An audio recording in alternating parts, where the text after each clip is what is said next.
All right, hey guys, what is up? Great to have you with us on the movie discussion Pocket Dimension, where the only thing that matters is film, as time does not exist. I'm Cole, that's Jay, and I hope you're comfortable. Get yourself comfortable. You might want to settle in because this could take a while, as we've reached probably the most ambitious episode we've ever done, based on a very ambitious film, as we wanted to finish our New Hollywood series. This is the end of it, with sort of a bang. And for that, we chose the 1980 very infamous film, perhaps the most maligned film of all time when you take everything into consideration, 1980's Heaven's Gate, from director Michael, how do you pronounce that exactly, guys? Cimino? Cimino. Okay, yeah, I was going to say Simon, yeah, okay. Cimino, yes, Michael Cimino. And we will do our best first to just sort of focus on the film itself, and then as we get towards the end, we'll talk about how that's helped precipitate the end of the era known as Hollywood. Yeah, we may talk more about the build-up around the film than the film itself. Mm-hmm, absolutely, in the aftermath. It's definitely more interesting. Yes, especially the build-up and the aftermath. Yeah. It's like before and after is more interesting than what actually occurred. But yeah, last week we wanted to do a bit of foreshadowing, even though we picked a movie that's not too well known, to show some of the cracks that were appearing in New Hollywood, in that throughout the 70s it had produced so many great films, not just artistically but financially as well too, and launching careers and setting up all sorts of expectations. And we did Friedkin's Sorcerer, which was a box office disappointment, and another film that had sort of not nearly to the extent of this film, but had gone over budget and not made its money back, and caused probably some people in studios to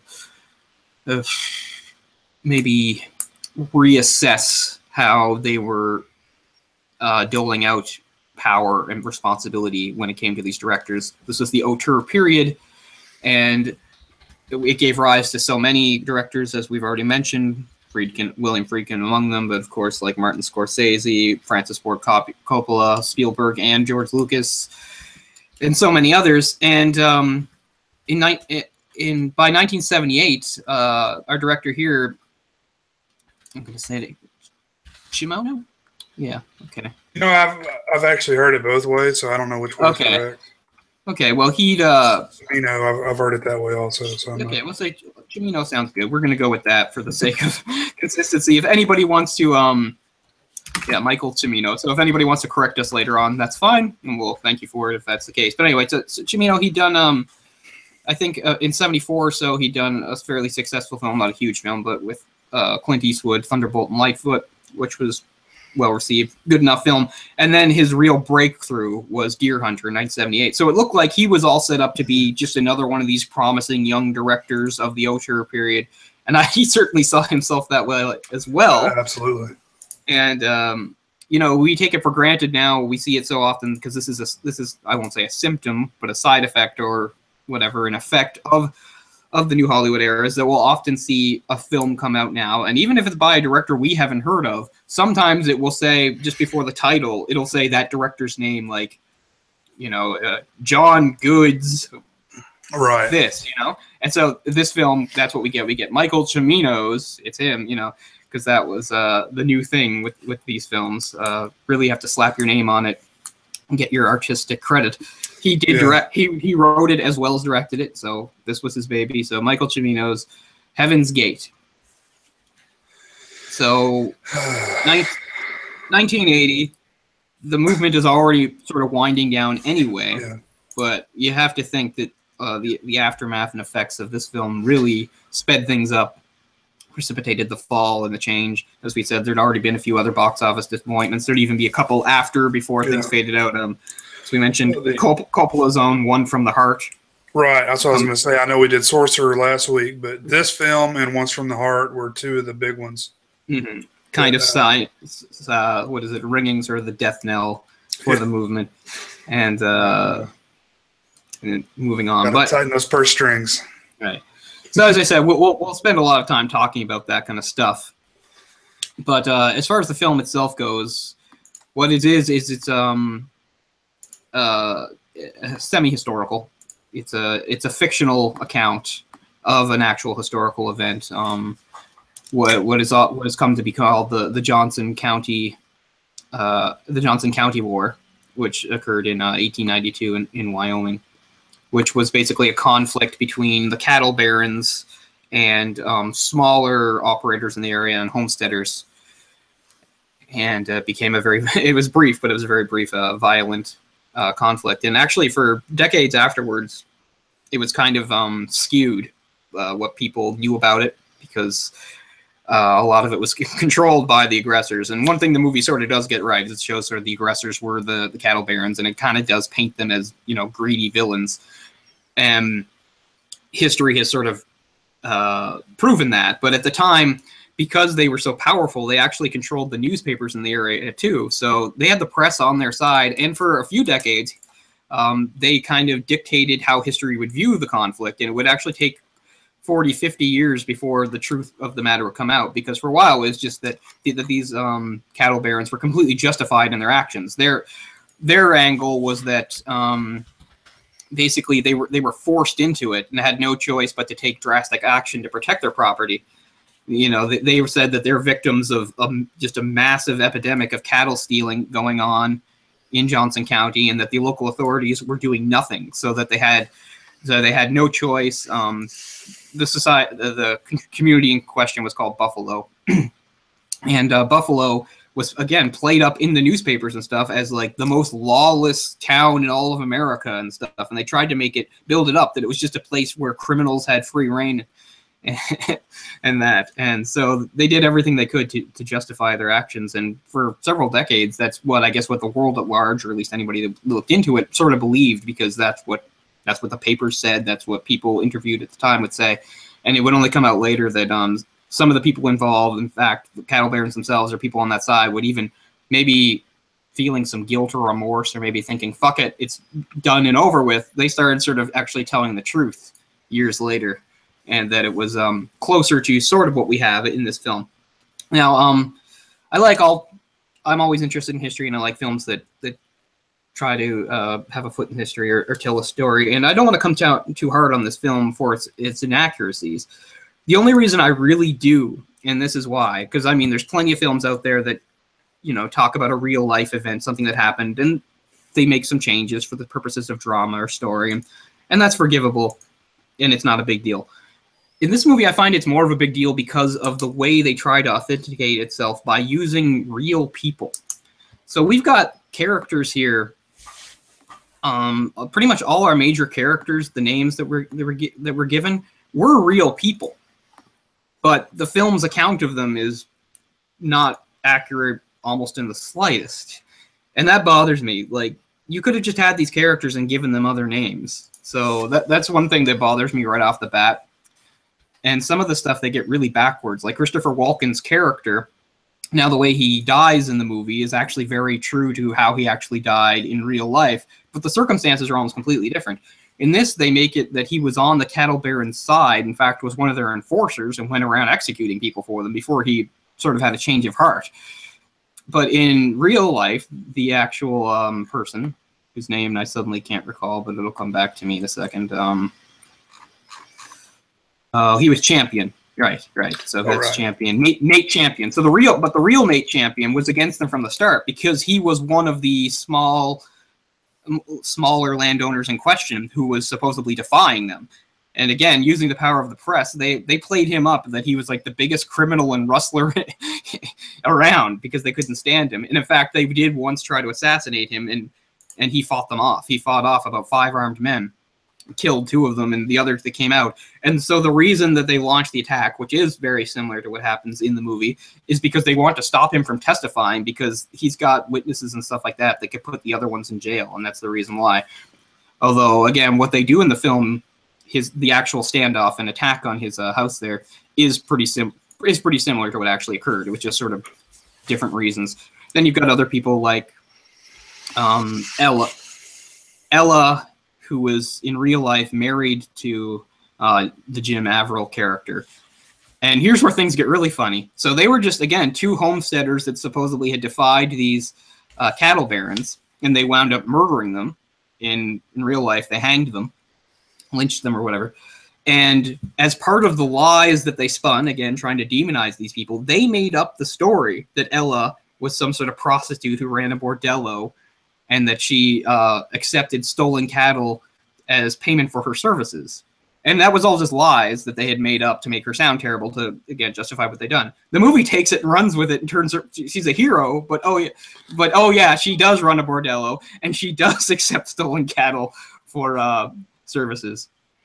And then there's other stuff that, there's minute stuff. I'm not going to get into all of it because it's not a huge deal. But for instance, like Champion actually never knew those two people, but in this they get together. That's not a big deal. But yeah, there's just a few of those things that, again, wouldn't bother me so much if they hadn't made a point of actually naming these characters after real life people from the time. Like the person they get the most right is like sort of the main bad guy, played by Sam Waterston. There, he's very similar, although again, probably some differences to the guy in real life, and that he was sort of one of the prime movers and head guys when among these barons, and was very aggressive in their tactics when they went after the homesteaders. Another really odd ad that I guess was made for dramatic purposes, so I don't mind as much as that. And I guess they wanted to come up with a reason why the cattle owners, although again, this is where it becomes a little muddy, because we already know the land, and they're portrayed this way, that the land barons, the cattle barons, are very greedy. Like they're driven by greed, right? And yet in real life, that was the case. They were driven by greed. They couldn't stand the homesteaders, blah, blah, blah. They had all these issues and problems with them, having their cattle graze on supposedly their land they wouldn't share, blah, blah, blah. But they make it almost, not exactly justified, but they make it almost a little more understandable in that for the purposes of the movie, they invent these hordes of European settlers that are basically starving to death, which was not the case at all in Wyoming at the time, but for the sake of the movie, they make them. And so they make it so that they are rustling cattle, but it's just because they have no other choice. So it seems, again, like a sort of an odd ad, but I'm not going to harp on it too much. Just wanted to sort of point it out. It's true that there were immigrants in that area of various origins, including the Eastern Europeans that sort of are heavily featured in this movie, but there was no like epidemic of them, starving to death and not having any work or food and stuff like that. But that they're here in this movie, and I guess that's fine. But yeah, so I guess we'll just get to who the characters are and stuff like that. So Chris Christopherson is sort of our main character. He plays Jim Averill, who in this movie is some sort of like county sheriff, I guess, assigned to the area. Mm-hmm. So, and he winds up defying the cattle barons, who of course he's supposed to be on their side, but he sees what they're doing is wrong. I already said who Christopher Walken was, Jim Champion in this. He's one of their enforcers who turns against them. We have the French actress. What is her name? Is that Isabella Huppert? Yeah, Isabelle Huppert. Or I guess Huppert. And yeah. What's funny is, like, when I was thinking, like, this shows how bad my ear for accents can be sometimes. I was like, what kind of French accent is that? Then I looked her up and I was like, oh, she really is French. Yeah. Because at first I was kind of annoyed by her accent, but I guess that was just... Well, she was one of the big sticking points. That the other guys, the producers really did not like her at all for the role. Mm-hmm. It was kind of like Chimino was ready to walk. Wow! Early on in the production, if they didn't cast her, so that was like one of the first big sticking points they had. That they knew it was going to be a problem, So because they felt she couldn't do it because of the accent, and I don't. She may be overdubbed in the film. I'm not exactly sure if. Maybe that's what it was, because honestly, like at times, I mean, she's obviously, if it's a real voice, a real legitimate, born in France, French woman, and yet I found like her accents seemed to, I don't know, it didn't seem authentic to me as someone who hears French accents. Maybe it's someone that speaks English doing a French accent. overdubbing her because they thought her accent was too strong. Yeah, I mean, they did do that kind of crap back then. They still do every once in a while. They did that with when they did the remake, the American remake called Brick Mansions, which was based on a French film called, what was it, like District 13 or whatever. So they replaced one of the main actors with the departed Paul Walker, but the other guy they actually took from the original French movie and they put him in the American movie, and he speaks English fine, and I've heard him speak English, but the producers were worried about his accent. So if you watch Brick Mansions, he is dubbed, which is really annoying. So they still do that kind of thing from time to time. From that documentary, Final Cut, she was cast as Ella, and over the objection of the UA executives, and Cimino said if she's not casted, he's going to take it to Warner Brothers, and of course they folded and let him continue. Now they wish that he had taken it to Warner Brothers. Well, who knows? They might have been in a better position to survive it. Because, skipping to the end here, but United Artists, basically, as a direct result of this movie, wound up folding. Well, they sold to MGM. Yeah, I'm trying to remember the company that it was Transamerica Corporation owned United Artists, and then they sold to MGM because of this film. Mm-hmm. And MGM eventually just closed it down. Yeah. Then closed down themselves. Yeah, that's true. But who else we got in here? Noted British actor who we did for Watership Down, John Hurt, as William Irvine, who, I guess I'll harp on this a bit too, and as we go on, I feel like he's set up to be somewhat important and then kind of diminishes into the background, because it's understood that has a past with Averill, that they knew each other and had gone to school back east. That they both gone to Harvard, and the movie opens with them their big graduating ceremony. Yeah, and then when we skip ahead 20 years before, and then we skip later, we see that like they both moved to this part of the world, and what Irvine has done is he is one of the barons, and they do show that he is still more of a sympathetic character, and that he disagrees with them when they first try to put it to a vote to deal with their problem by just, basically murdering everybody. He speaks against it. But as the movie goes on, for the time when he actually shows up, because he disappears for a huge stretch, in the end, he's still beside them. Yeah. Like, I guess he figured he didn't have any other choice, but I don't know. He just seems kind of like a useless character. And he set up... He was underused to the point that John Hurt literally had nothing to do on set and was able to walk away and make the entirety of The Elephant Man and come back to finish up. Which is a much better film. Yes. And, sure.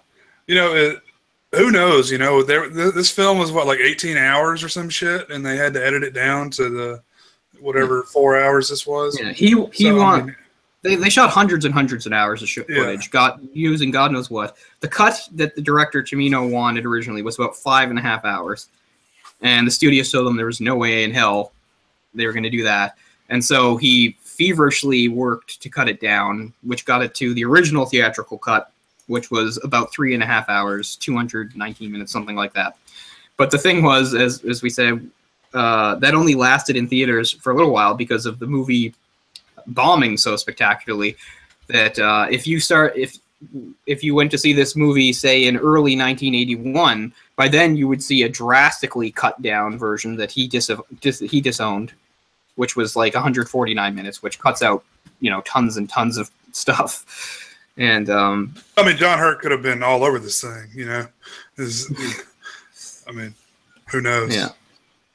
It's funny, like, I think both of us, I do feel like the movie's too long, but I also believe that 149-minute cut must be terrible. Like, I would like to see it, just to see what they kept in.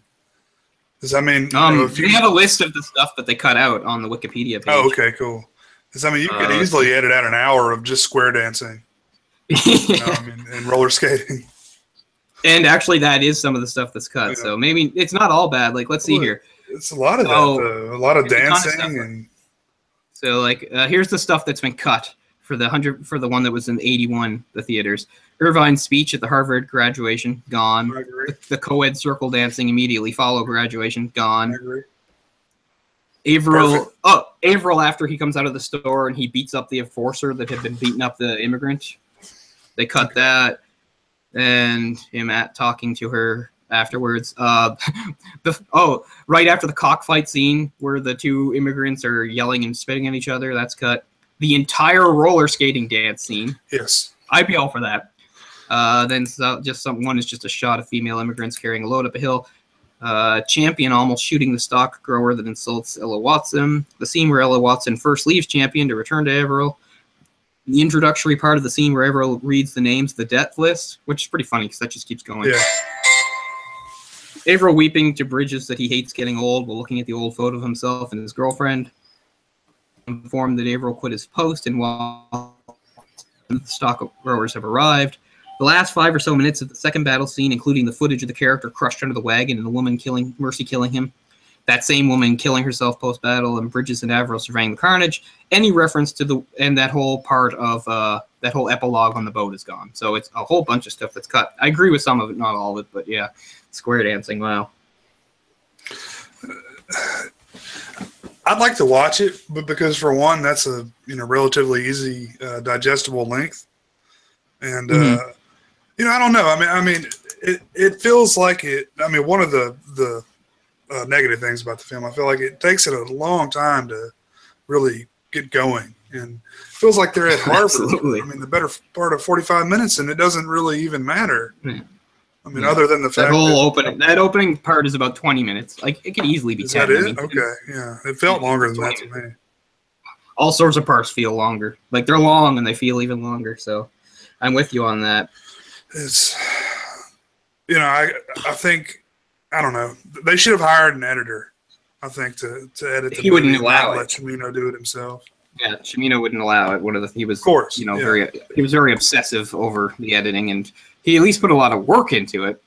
That's for sure. And yeah, I mean, we can't talk about the film without talking about how they made it and stuff. And as we said, it was basically a debacle. They'd have entire days where nothing was shot, and sometimes it was about It's costing them about $200,000 a day, sometimes to literally get nothing done.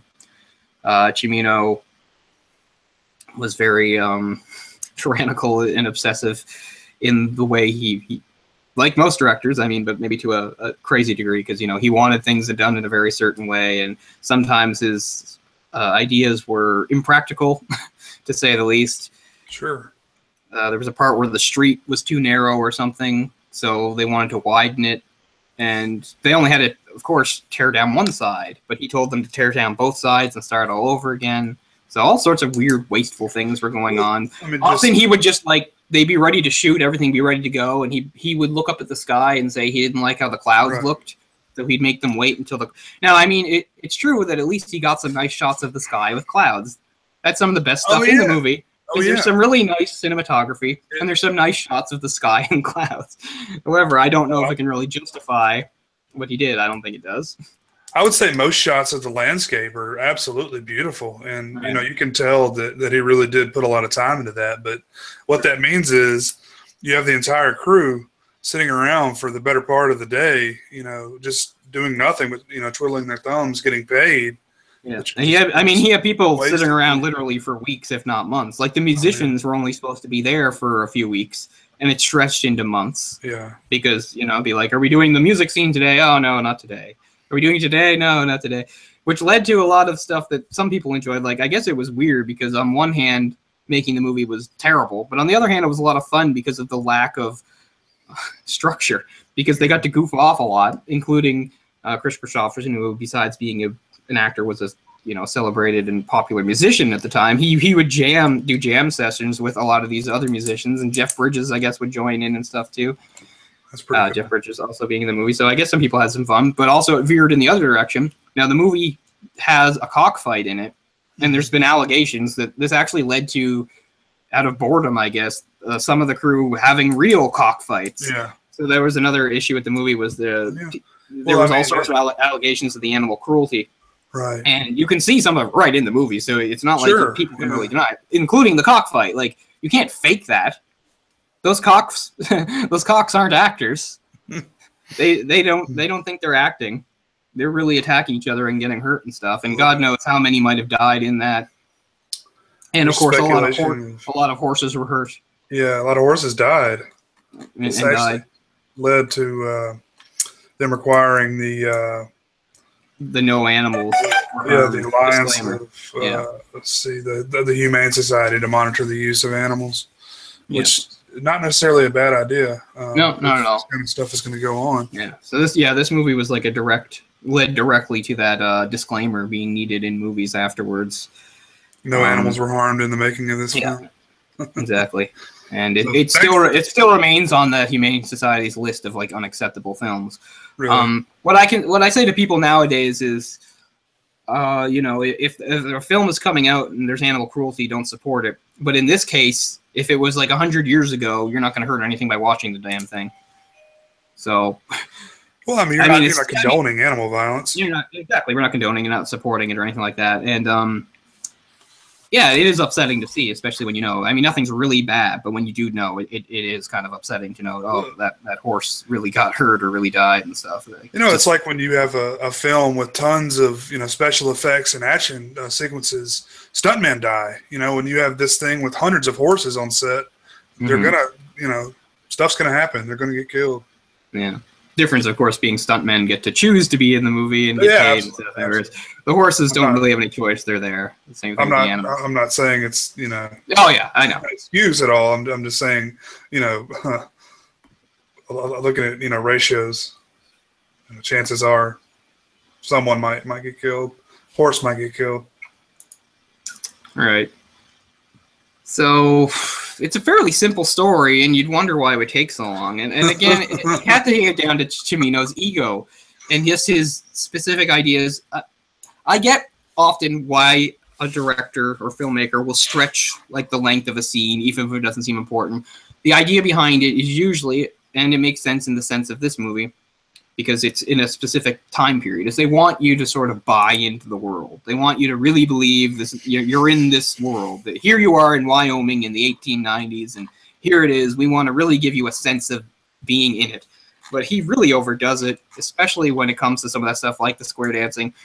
The name of the film is Heaven's Gate, named after this. I have no idea. I was trying to find, this is one of the things I was really looking for, couldn't find anything, was like, did such a building exist? A weird roller rink of the 1890s. Did that exist? Was that a thing? I'd love to. I would hope so, man, because just pulling that out of your ass is bizarre. Because I mean, if it was skates. If it was a dance hall, fine, sure. Towns all over America would have had dance halls, but this was a dance hall / roller disco place where not only did people roller skate around. I mean, yes, in the 1890s, roller skating was a thing. I'm sure there were places for it.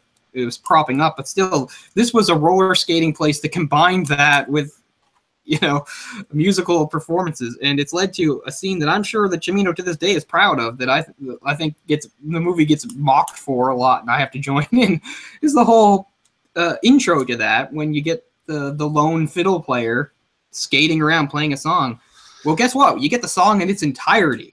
Yeah. And then when that's over, you get everybody else joining in and then you get a huge long scene of that. And then eventually you get a scene where everybody else has gone home and it's just our two main characters, Avril and the girl Watson together, and they have a private dance, and that goes on super long. And then they actually like salute the musicians and leave, and for a second I almost thought, oh my God, they're still just going to keep going. And then it finally cuts off because there's a few seconds where they're out the door and they're still playing. And I'm thinking, are we going to just keep going? And then finally it cuts and goes to the next scene. But I was just I'd heard about the scene. It's one of the more infamous scenes for the movie because it kind of is a good symbol of its excess and how far out it gets. And I still kind of couldn't believe it. I just kept expecting there to be a cut. I kept expecting something to happen, like dialogue or a new character to come in. I didn't expect them to just hang in there with the entire song. But again, Cimino just really wanted to get across this world, so he thought, here's the best way to do it is experience this in real time. And it's just too much to me. I can't enjoy it. Zombie Fun's talking about Willem Dafoe being in the film. We were talking about that before we his started recording. First ever film appearance, And although a non-speaking role. It's funny because he was supposed to have a larger role, but he apparently was laughing too loudly at a joke that an extra told him, and Cimino fired him on the spot. And it's funny because he would later do the narration for the documentary Final Cut. So wow, I didn't know that. It's kind of funny. That is funny. I like that. It's yeah, I mean, lots of stories about really Cimino being an asshole in this film. I mean, during the making of it, like abusing everyone. Like Tom Noonan said that he held a loaded gun to his head at one point, and it was the worst experience he's ever had making a film. So I don't know, man. I mean, you can put allegedly in front of a lot of that, but I'm inclined to believe it. When enough stuff is said by enough people, you pretty much have to believe it, right? I mean, do we really think dozens of people are telling dozens of lies? Like, no. So I'm inclined to believe pretty much all of it. Well, so many people said it was a horrible experience, and just having to, ride in a car for, hours and hours every day just to get to the set. And then, not even necessarily be called. Right. Not even film anything. Just kind of wait around when you get there. Something like 6 days in, they were already 5 days behind schedule or something like that. Yeah. The scene with the wheel, which I did really like that scene. I was looking forward to it because I'd seen it in the documentary. They spent an entire day filming that, and I think 57 takes, something like that. Yeah. And it amounts to like a 1 second actual film that made it into the film. 1 second of footage. Oh, so many takes.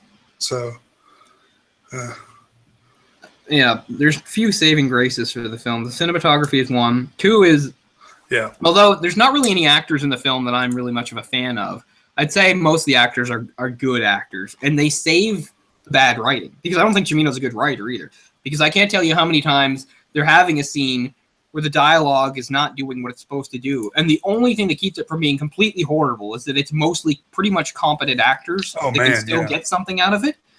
Because, again, when I harp about the length and complain about the length, I shouldn't in scenes where things are actually happening, but I do because I feel like so much of the dialogue doesn't move things forward as it should.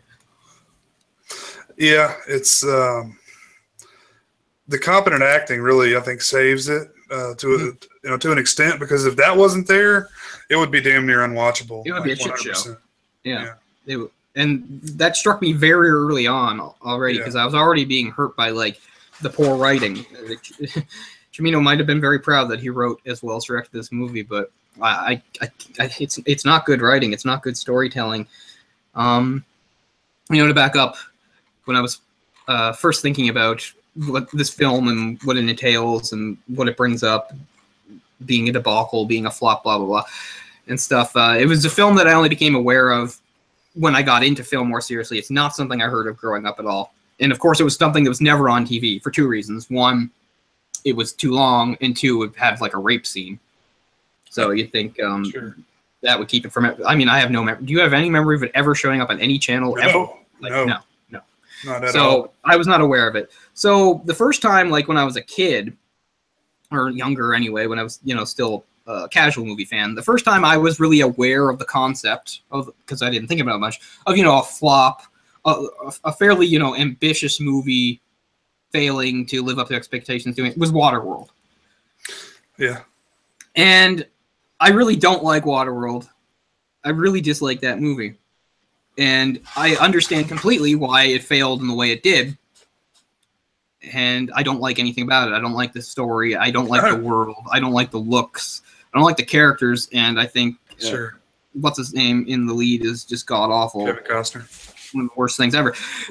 And yet it has one thing over this movie, in that as much as I disliked Waterworld, there was no point during Waterworld where I didn't know what was going on and I didn't understand how the plot was moving forward. And yet, in watching this movie, I felt so frustrated because there'd be so many scenes where it would take 5, 6, 7, 8, I don't know how many minutes before I actually grasped what was going on. Right. And then how it tied into the overall story that's going on. it will cut to a scene and people are doing things and things are happening and stuff, and I'm completely lost for like 5, 6. Again, like it goes on and on. It takes longer and longer until something kicks in and I realize how it's relevant to the plot and what's actually happening. And that must have happened like 6 or 7 times to me in this movie, where I just felt lost.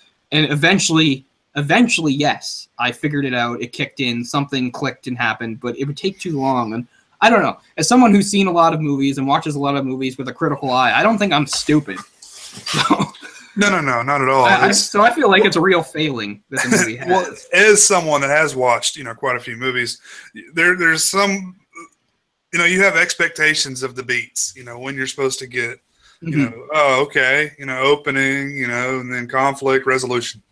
I was telling Cole before the show that, it just felt like the resolution would just, there's still an hour and a half left of the film, while we've already almost had the resolution. Right. Just odd pacing, I think. And sure, pacing is a huge thing. And yes, we can say, of course, the pacing, some of it is certainly a casualty of all the editing they had to do. Fine. Yeah. But I still don't think that's enough. I still think it's poor writing. Because honestly, I feel like there's two or three, maybe more, but we'll say 2 or 3 minimum scenes where honestly you could rearrange their order and the film would make just as much sense. Yeah. Like you wouldn't be at all confused or anything. Not at all. So I just feel like that's a mark of very poor storytelling, where some of these scenes can just be swapped out for each other as far as timing goes. Yeah, Like it took me forever to figure out the dynamic between characters. For instance, like when I first heard about the film, it made it sound like it was mostly about Chris Christopherson's character, Averill, and the other main character was Walken. Walken, sorry, blanking on everything, even though I have it right in front of me. I can't even read tonight. Sorry about that. But yeah, Walken's character, Nate Champion. And yet it doesn't really play out that way. It takes a long time before they even sort of interact. And their first few scenes of interaction, I have no idea what they're trying to say to each other or how they feel about each other. Like none. There's a scene where Champion first comes to find him, and I don't know why. It's not really specified why. Right. He's at the bordello place, and he's upstairs sleeping. And he's asking her, Ella, if she's there, and she doesn't seem to mind. She just seems to think it's normal that he wants to see him. So she says, okay, he's upstairs. Then he just goes upstairs and watches him sleep. And then it cuts to him, like, taking his unconscious body somewhere else to sleep somewhere else? Why? What was that about? What's going on? Remember that? He takes him to, like, some place full of the immigrants. And he sleeps there. And the conversations they have mean nothing and go nowhere, at least early. Like, later in the film, yes, as things get more defined and the plot is finally starting to take shape. But their early conversations mean almost nothing. I have no idea what they mean when they're talking to each other. At one point, they even sort of echo this because he says something like, because Christopherson says to Walken something like, I don't know what it is you want, is literally what he says to him.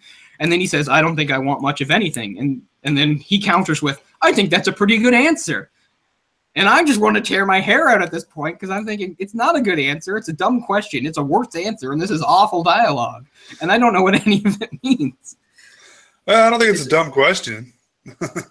Well, yeah, maybe it's not a dumb question. Actually, you're right, because it is kind of what the audience is thinking of them. Then we get nothing. And then he gives a disappointing answer, and yet he's completely satisfied with it. But I don't know. I think they're both fine actors, and they did what they could, but I did not understand the dynamic between them. Very late in the movie, very late. Yeah, okay, we get it. Okay, we have a begrudging respect for each other. We're both in love with the same woman. We're rivals, but we're both. That eventually does coalesce. That eventually does come up. And I'm telling you, those first few scenes they have together are almost meaningless to me. Yeah, they could have cut that. They're just babbling nonsense at each other because they're not even giving exposition. You know, I'll often come down on movies for being clumsy about their exposition and just, spoon feeding us. This movie actually could have used some, for God's sake. Like a narration. Something. Cimino's just... I'm sure it would have been against his artistic sensibilities. Yes. He would have thought that would be too clunky and stuff, but what he came up with was something clunky in a completely different fashion. Yeah, I almost wish there was more of the champion character in the film. it really wasn't enough. Sure, like his intro was kind of cool, but it's so brief that you almost forget about him because we see that some shadowy figure, done kind of artistically because he. I love that. It is pretty cool.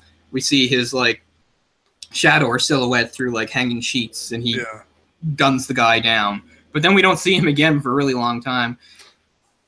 Oh yeah, it's funny because it's hard to, as contemporary audiences, especially maybe of a certain age group, when you think about Walken and what he's done over the last 15 years, it's easy to forget that he was once like a serious actor in serious roles. In fact, he'd already done with Cimino, and that his sort of breakout role was the previous movie, Deer Hunter. Deer Hunter. And yet in this film, I feel like he's kind of miscast anyway. I don't feel like he fits. And I don't know if that's really because he really was miscast, or that's because I've just been so screwed up by like 25 years of the other roles he's done.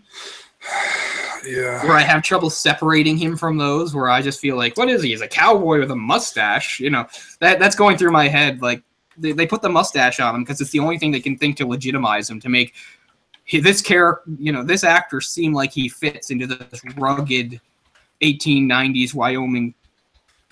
Because I think that Christopher Walken absolutely does not fit in, and the best thing they could do is put the mustache on him. His voice is wrong, his accent is wrong. Yeah. I don't know. When they talk about sort of like a noted tough gunslinger, he doesn't come to mind. Even though he does play one sort of a similar, not completely similar, but he plays like a noted tough gangster in the mostly unwatched Bruce Willis film Last Man Standing. But in that, they give him a gimmick. He's got a whispery voice, so it makes him seem somewhat intimidating. In this, he's not intimidating, and yet everyone's afraid of him. And I realize in real life it doesn't work out that way. In fact, the real life character was small. He was known as being very tough and a gunslinger, but he was a small guy, so he doesn't have to look intimidating to be intimidating, I guess. But part of me just wonders if it's just me, my brain, not being able to separate him from some of his later roles. Well, he's not doing his style of acting where every word has a period at the end. It's the end of a sentence where there's a break between like every single word he speaks. Yeah, that's the other thing too, right? We've come to associate him so much with that. When we see him in early roles, when he doesn't really act that way, it's like a disconnect there too. It's like, is this the same guy? That's Christopher. Yeah, it's really kind of unfortunate because he's done lots of great movies. Like most of them were right around this period of time. Probably mid '80s was probably the end of his. But anyway, despite all that bias that I might have, I still think I'm right. Well, maybe not right, but I still think not. I'm right because it's a subjective thing. But I still think that to me, it was more he was cast just because it was convenience, because he had already had a relationship with him. I don't necessarily think he was the right guy. Again, he does a good job with what he's got, the scenes he has. It's all good acting. They pull off some awkward dialogue and situations because they're good actors. Since we're going back and forth here, it's almost enough of the many repercussions this movie had. It also kind of tanked the career of Christopherson. It's easy for younger viewers or people that aren't cinephiles to not really think of him as an actor, think of him more as a musician. But the fact is, throughout the 70s, he was a solid leading man. And this movie marked the end of that. After this movie, Chris Christopherson basically becomes a curiosity in movies. Somebody that will pop up every once in a while in a specialized role. And I'm pretty sure that's a direct result of this movie. And you can say, oh, well, part of it is he's just aging out. He's getting a bit older. But I don't think so. Look at Clint Eastwood, his contemporary. He just kept right on going. So I feel like this movie had a lot to do with sort of nosediving. Maybe it made him not want to do anything in film. That's true too. He could have become very disillusioned. And you have to imagine that was for a lot of them to put so much hard work through such a crappy experience and then have it not even pay off. Like the movie just gets universally panned. It doesn't make any money. Yeah, to go through that. I mean, he's done some stuff in recent years. Lots of westerns. I think in recent years. I'm just mean in the aftermath of this movie, the entire decade of the 80s, most of the 90s. Yeah, sure. He did not have big roles. He did not have he wasn't on movie posters. It wasn't Christopherson in. Right. He became a side guy, and I mean that happens to lots of people. But I just think this movie hastened that. I mean, no actor stays on top forever, but I think this movie had a lot to do with him suddenly not getting sort of leading man roles anymore, through kind of no fault of his own, because he gives an okay performance for what he's got to work with. You know, Christopherson was a big Western guy. Sure. And this another thing this film kind of did was kill the entire Western genre for the better part of a decade. Yeah. I mean, like what Westerns came out in the 80s, like Silverado? Oh man, I mean, you could probably name them on one hand, because the studios didn't want to touch it. I'm sure they said, "Oh man, that's," they were afraid of what this movie did until like what Dances with Wolves was that early '90s stuff like that. Having watched this film just recently, finally, it makes me like marvel all the more about how Dances with Wolves happened, because all I can think is when Kevin Costner has visions of doing this long, epic Civil War movie with all this ambition and stuff. I have to imagine the people he was pitching it to, or people at the studios or whatever, all had visions of Heaven's Gate in their minds. Like, another one, oh God, are you crazy? And yet that movie actually worked out and paid off 10 years later. Yeah, well, maybe Costner wasn't directing. Yeah, perhaps that's why. And they said, this is your budget. But I mean, this movie wound up going Dances with Wolves 4 times over its budget. Gosh. And which was just a ridiculous budget for the day. And we look at it now, the numbers don't mean as much, but if you do the math and stuff, this movie's final budget was basically equivalent to a movie now with like $195 million budget, which is insane. That's a Marvel movie. That's a crazy, crazy. That's a Marvel movie. That's a franchise with a built-in, guaranteed to make money, not just some one-off. Yeah. Not some one-off artistic movie, and yet that was where we were at because of the success of New Hollywood. But this was sort of this is right where they're going to go off the cliff, though, where these directors and filmmakers are no longer going to be given the carte blanche they used to be getting. But now if this movie happened right now, I feel like it's a kind of a different environment. Like it was kind of already panned in the media before it even came out because of the budget problems. Right. And they had an extra on set who was actually a film reviewer who wrote a big article about it after he worked on the set for quite a while. And if this happened now, I feel like Criterion would put out like a 12-hour director's cut or something like that, and it might actually have that audience out there to recoup some of that money, not 195 million, but Mm-hmm. But that's another interesting part of the film and how it's viewed now and after is people reassessing it, and how there's certain people that praise it really highly and say it was really unfair. And I get some of that, because it is true that when you have a movie that not only, we'll say, didn't live up to expectations, but didn't in such spectacular fashion, and because of what was known beforehand, and like you said, certain things being leaked, it almost seemed like, I think this is legitimate concern, whoever brought this up, I can't remember who exactly it was, maybe it's probably somebody tied to the movie, not Chimito himself, that by the time the critics were ripping it apart, it had less to do with how good the film was, how it was good or bad, and more to do with everything surrounding the film and what happened because of it. And what it led to was a whole bunch of critics basically trying to one-up each other if they tried different ways to eviscerate it. Right. And I think that's probably true. That did lead to some unfair stuff. And that's one of the things that really made me curious about seeing the movie myself when I would think about it.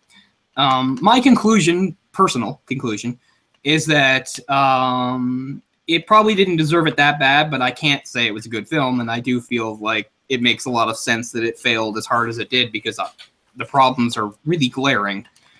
And even if you didn't even tell me about the trouble production, you somehow locked it, and you somehow could not tell me about the exorbitant budget and stuff, I would still have to, by judging the film on its own merits, say, well, it's not very good. It has some good things. It has some admirable things in there. As we said, cinematography, actors, maybe a few scenes or at least parts in scenes that are kind of clever or enjoyable, but definitely not enough to make me consider this a good film. But there's plenty of people out there, yeah, that it's another one of those films that some people believe will be vindicated by history. I don't think it will be. I think it's going to have the little pocket of people. I think the best it can do is what it's doing now, because there's a pocket of people, I'm sure that'll say, well, you know, it's not as bad as they made it out to be. And that's probably true. It's not. But this did get a restoration from the Criterion Collection in 2012. Right, and doesn't it have the work print version on it? It just says restored the 216-minute version. Okay.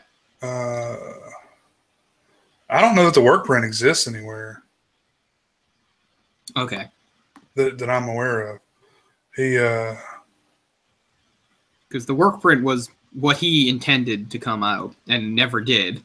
And then the 219 version only lasted in theaters for a little while before they absolutely slashed it apart and made the 149-minute version. And that's the other thing, how many critics and stuff saw that version and based it on that. Well, they had already sharpened their claws before they saw the movie, you know? And exactly. I feel like that's a big, you know, back in those days when, you know, there were only a handful of movie reviewers in the country that people actually listened to. Mm-hmm. You know, whatever they said. Yeah, it's not like everybody having blogs and stuff, exactly. And shows like we have and stuff. Rotten Tomatoes, stuff like that. And there was really nobody that stood up for the film at the time. At least not that I've read. I didn't read about anybody that really at the time was saying, oh, you've got this film wrong. Yeah. Again, I don't think they necessarily do have it wrong. I just think they went a little overboard in how harshly they criticized it because of other factors, which I get, but again, you should really just be judging it as a film on its own merits and leaving the external stuff outside of it, at least for the purposes of that kind of review. I mean, I realize right now we're taking everything into account, but this is a retrospective, you know, decades after the film came out, and we're trying to offer something a little better than a straightforward review. I mean, generally, I try to champion things like this because, sure. I mean, I do respect it artistically. You know, it's beautiful, absolutely beautiful, and it's just it's not that much fun to watch, and that's the problem with it. You know, I think there are a lot of directors that have that problem. You know, this was obviously Cimino's masterpiece. You know, his you know, probably what he wants chiseled on his tombstone. You know, and you know, it shows, and I think he just got a little overzealous in that he just, you know, I don't know, got a little too overambitious with his project, and it just couldn't turn it around into something that people want to see. And that's really what happened with these new Hollywood films. They started out basically because they'd been on the short leash, and then they got going. Because a lot of these early new Hollywood films we saw, the whole point of them was they were a rejection of the bloated movies that the studios had been doing in the 50s and earlier 60s, things like Cleopatra and stuff like that. Mm-hmm. And what we had was smaller budget movies done on simpler stuff.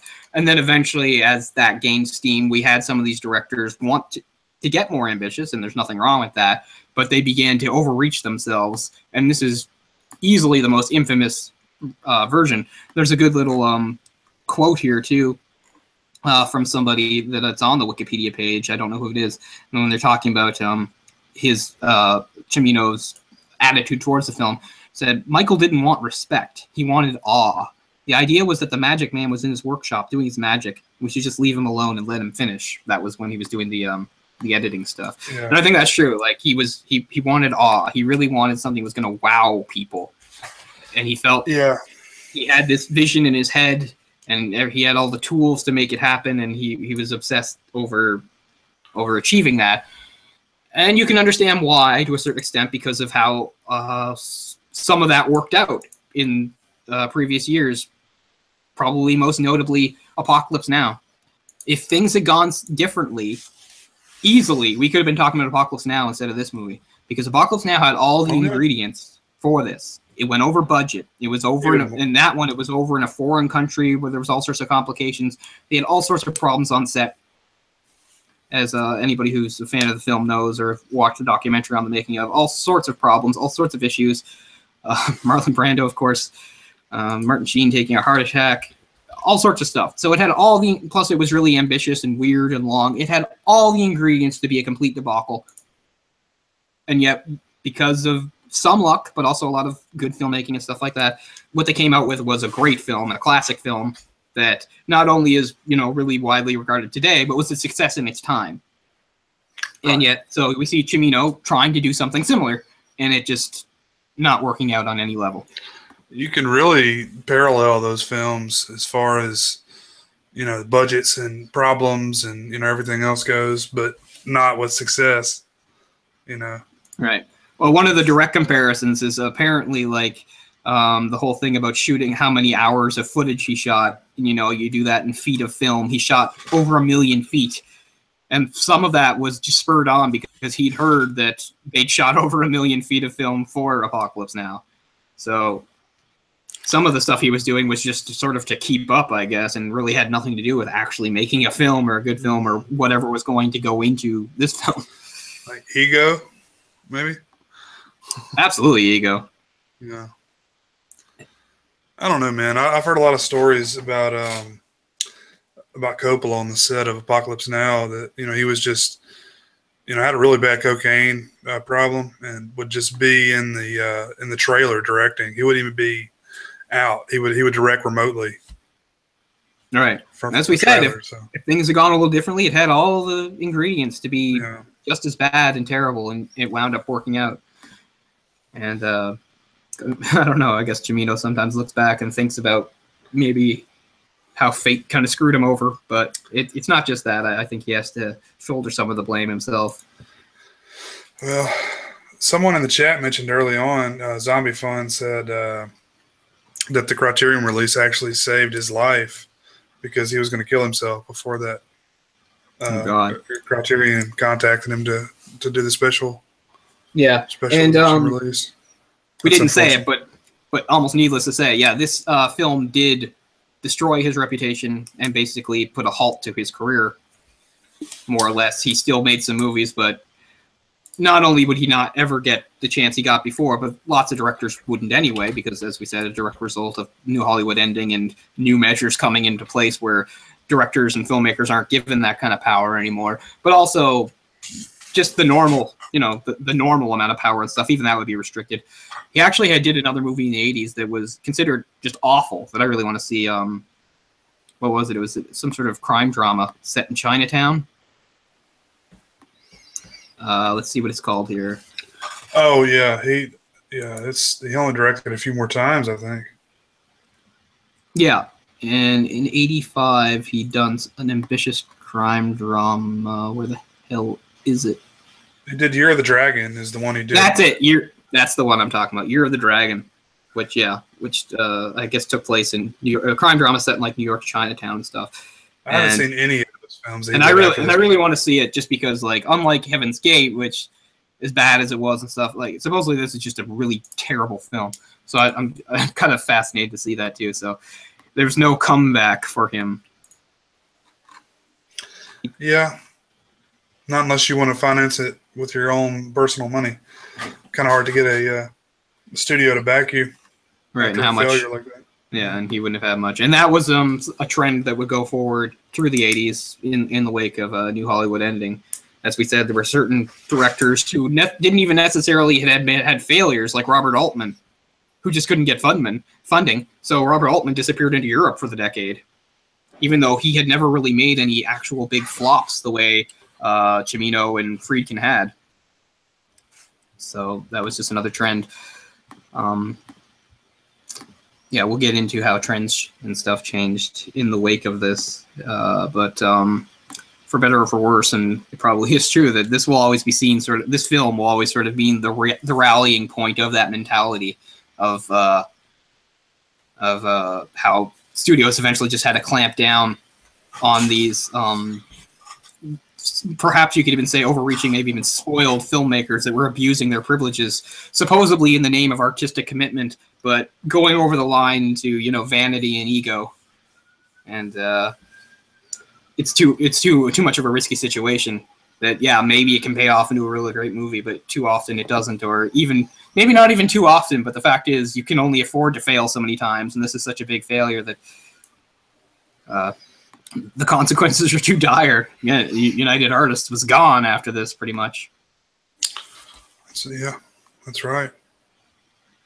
So to return to the plot and how the film's going, I can't even put together in my mind the sequence of events. It's just battles. They have battles, and the sheriff tries to get the girl, and she can't seem to make up her mind between whether or not she wants to leave.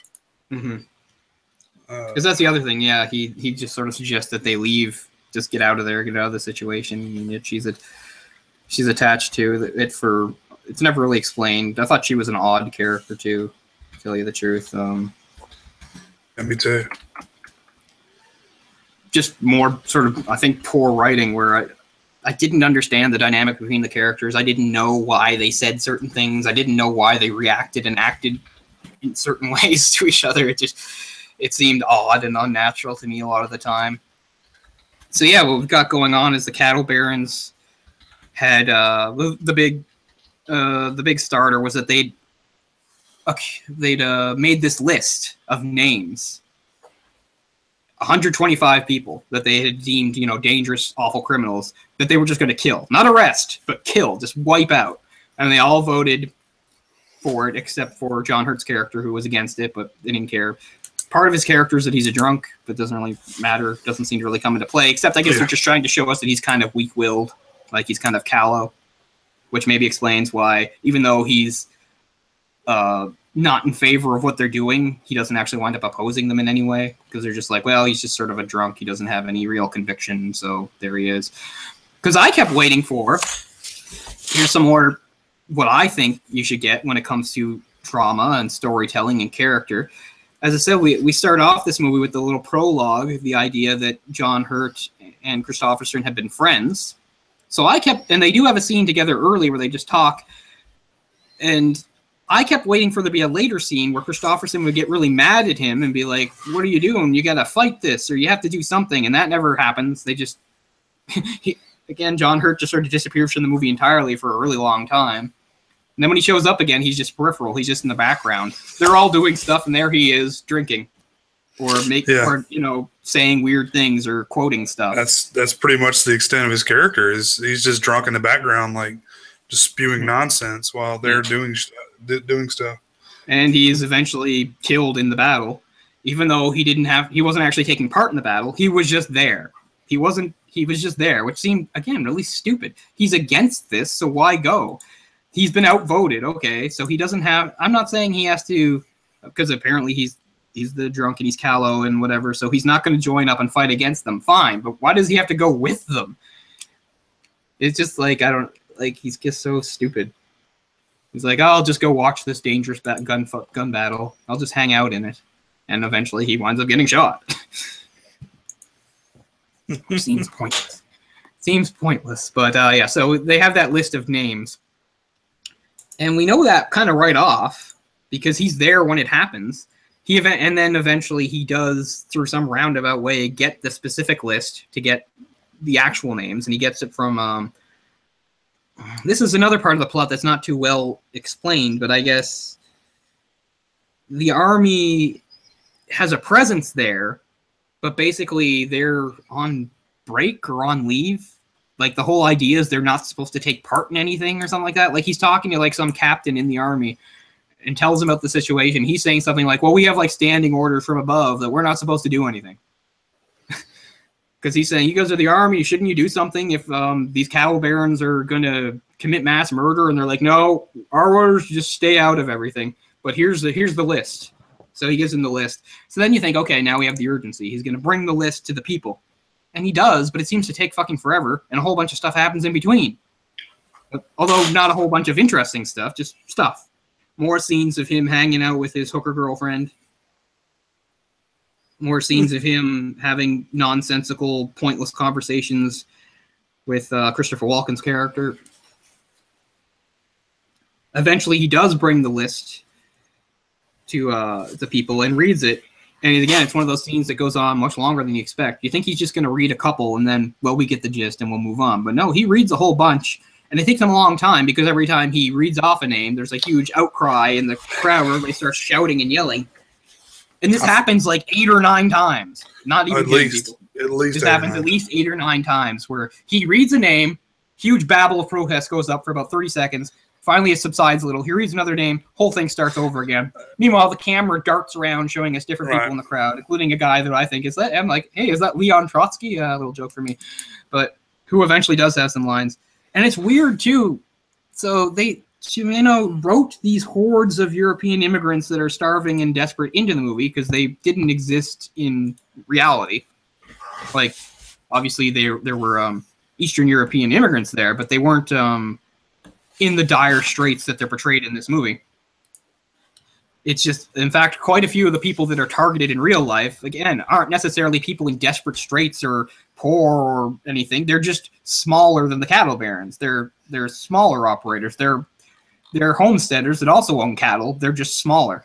So they're not exactly destitute like these people. But for whatever reason, we're given, maybe because it seems like it's better to root for them if they seem more helpless. So this big crowd of desperate, destitute immigrants babbling in their various Eastern European languages. Yeah, it's English, Russian, French, Polish, German, and some Croatian in there too, I guess. Yeah, from what you said, from what you read from the subtitle. Yeah. The subtitles. Like it was always, in parentheses, speaking Croatian or Ukrainian or German, whatever the language was. It's like, man, I was getting really old just because, it doesn't help me out to know what's going on. And I'm always for that in movies because I want authenticity, but they don't use it right, like you said, because what they'll do is they'll just have a whole bunch of it back and forth and then just move on. We need a translation on the screen. Almost nothing they say is translated. Every once in a while, somebody will say, oh, he says this. Right, yeah. But only once in a while. Most of the time, it's just a bunch of stuff that goes back and forth, and we're left to have no idea what it means because they don't give us subtitles for it. And then they just move on. And it gets kind of irritating. It's kind of pointless is what it is because it's kind of pointless. It doesn't give us, the viewer, any idea of what's happening other than the fact that they're upset and they speak Russian. Right, and it makes me frustrated because the lack of frustration from the English-speaking characters doesn't make any sense to me.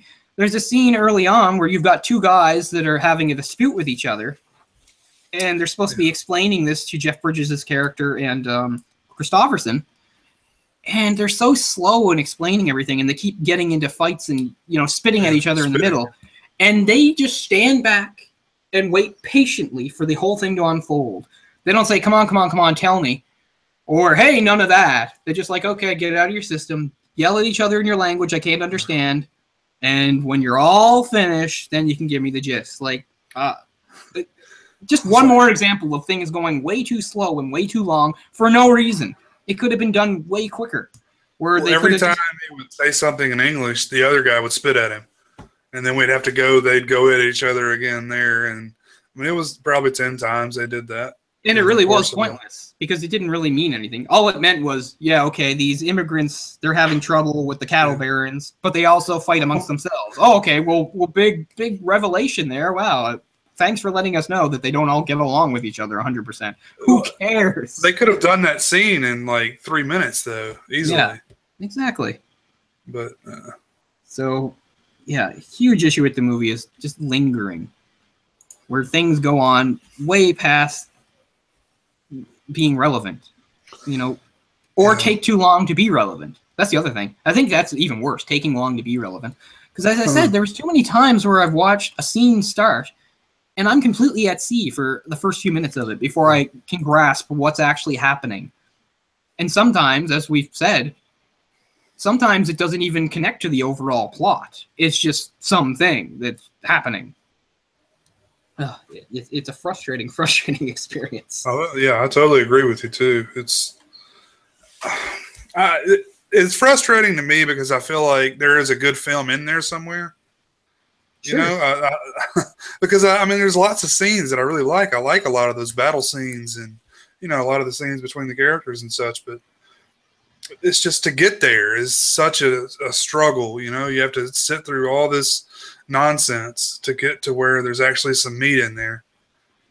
I don't know. And again, I get the whole idea of establishing shots and establishing areas, but even right in the beginning, when he arrives off the train or whatever, and he goes into the big sort of general store place, like, oh, that takes too long.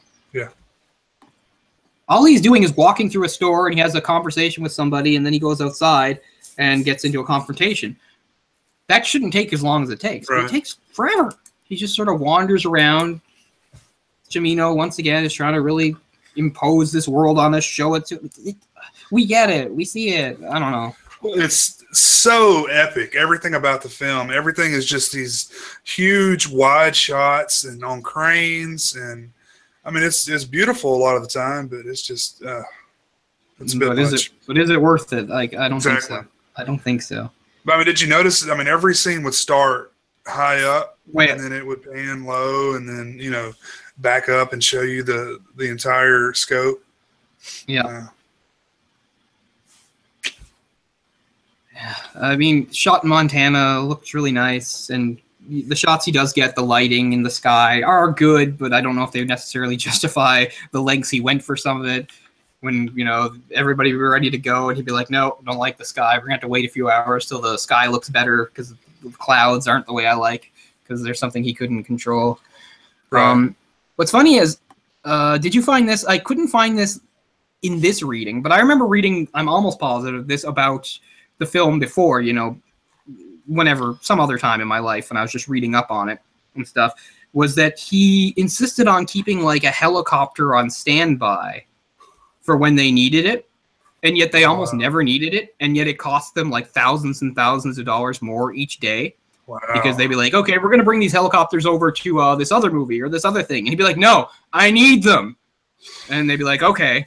And then he just wouldn't use them. Like, he used the helicopters like less than 5 times or something in the movie for shots. And the rest of the time, they just sat there, but they had to pay for them. I'm almost sure that was this movie. It wouldn't surprise me at all. And yet I couldn't find anything on it in this time in reading it. So I'm not sure where I read it. But I don't think I'm mixing that up with something else. I'm pretty sure that is this movie, but I don't have a link to it right now. So I can't say for sure. So if I am confusing that with another movie, if somebody wants to point it out to me, sure.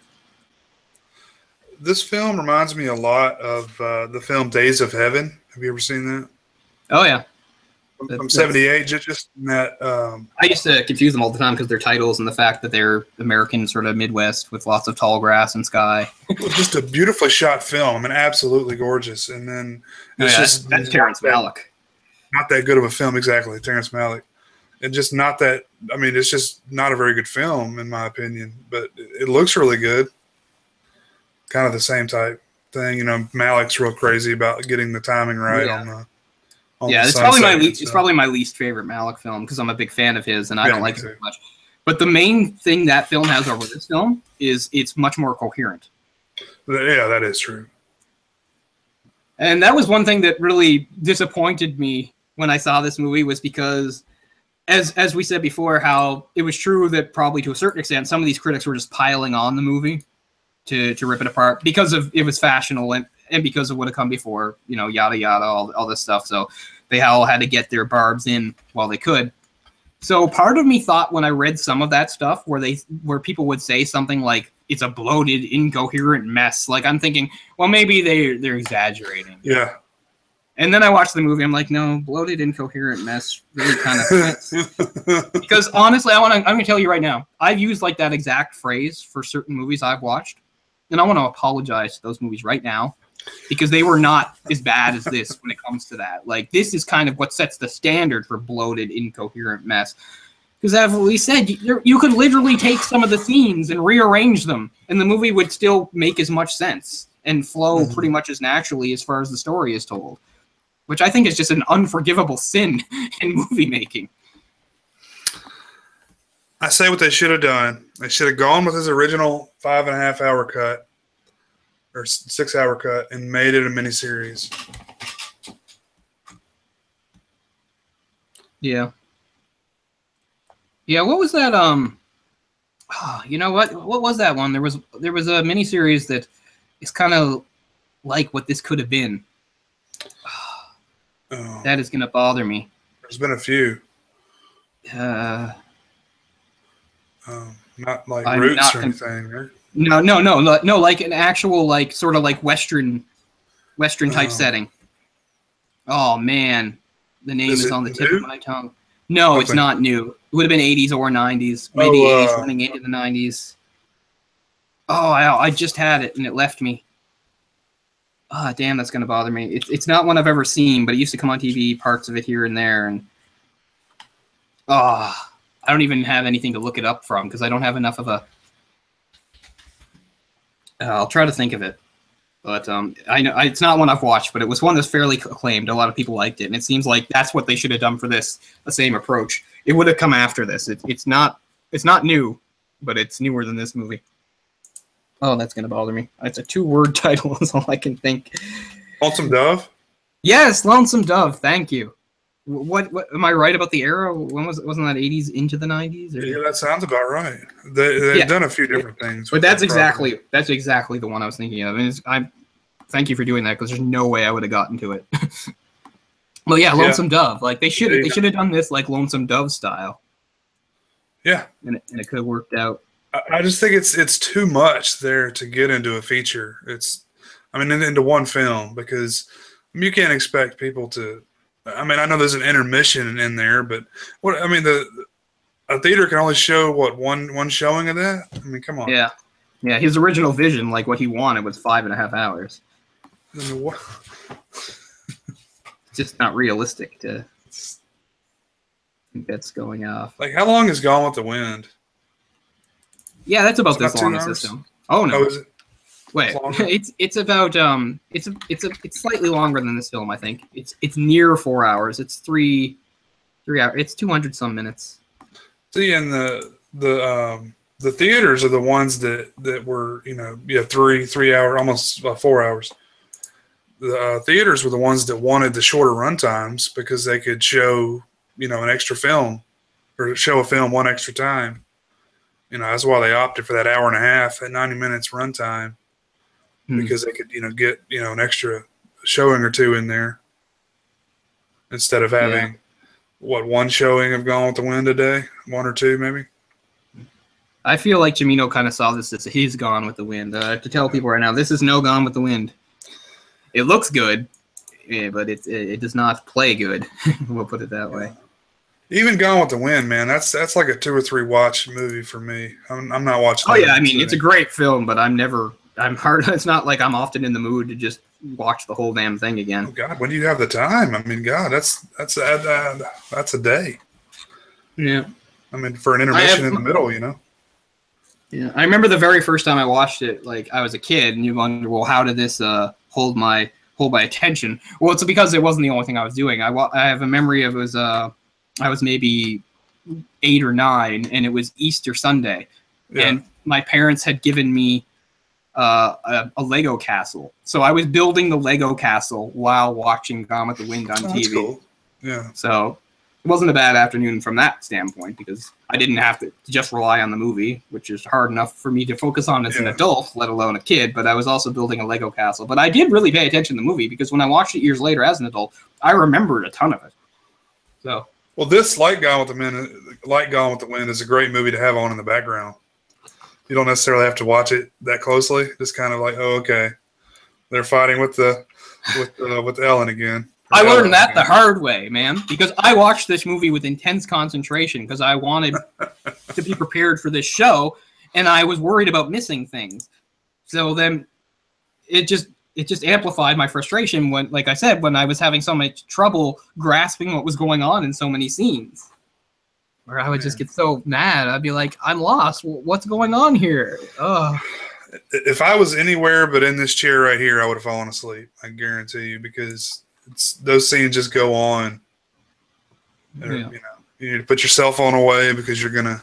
I know. And I have so many distractions working against me today that I really fought against. There's just a lot of general noise in my area, which is pissing me off. But I mean, there's a lot of things that I can do on here or with my phone or Twitter or whatever and stuff that I'm really trying to walk away so I can focus on the film, and feels like it was kind of a waste of effort. But no, I mean, I'm glad I did. But yeah, I'm glad I finally saw it. I was kind of hoping I would like it a little more than I did. Yeah, same here. Because as we said, there's been various movies that over the years were failures or panned in their day, and then maybe vindicated by history, and people came and I've seen that and felt that myself, and that made me really curious about this film. But I have to fall on the negative side. Like, no, I don't think it's a horrible, terrible movie, but no, I can't say it's a good movie either. And I feel like a lot of what followed it was more or less justified. In the spirit of New Hollywood, we can't pin New Hollywood's demise solely on this film. It was going in that direction anyway.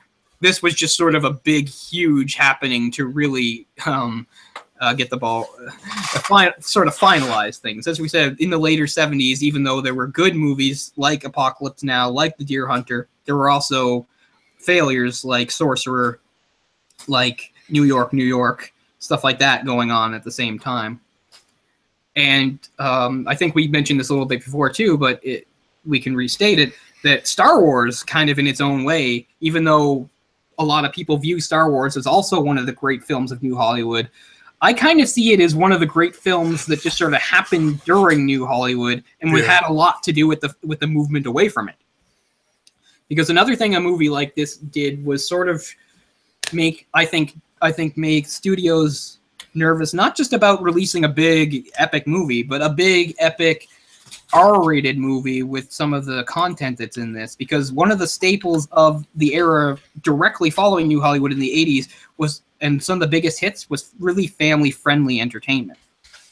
And that's one of the reasons, let's face it, Steven Spielberg managed to keep going, was because he kind of shifted right. He was already in there kind of to begin with, and when he had to shift it, he did it better than anyone. You know, he's knocking it out of the park with...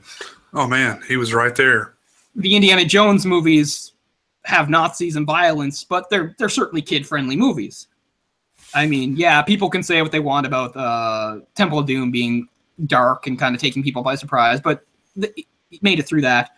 And of course, E.T., Gremlins, you know, I mean, all that stuff. Yeah, so a lot of these big hits that we think of in the 80s, I mean, sure, there's some exceptions, but a lot of the big ones, they were family-friendly, and that wasn't by accident. It was because that was part of what it took to get studios to get behind you again, because of a debacle like this, a really artistic movie that's not highly accessible to a large audience.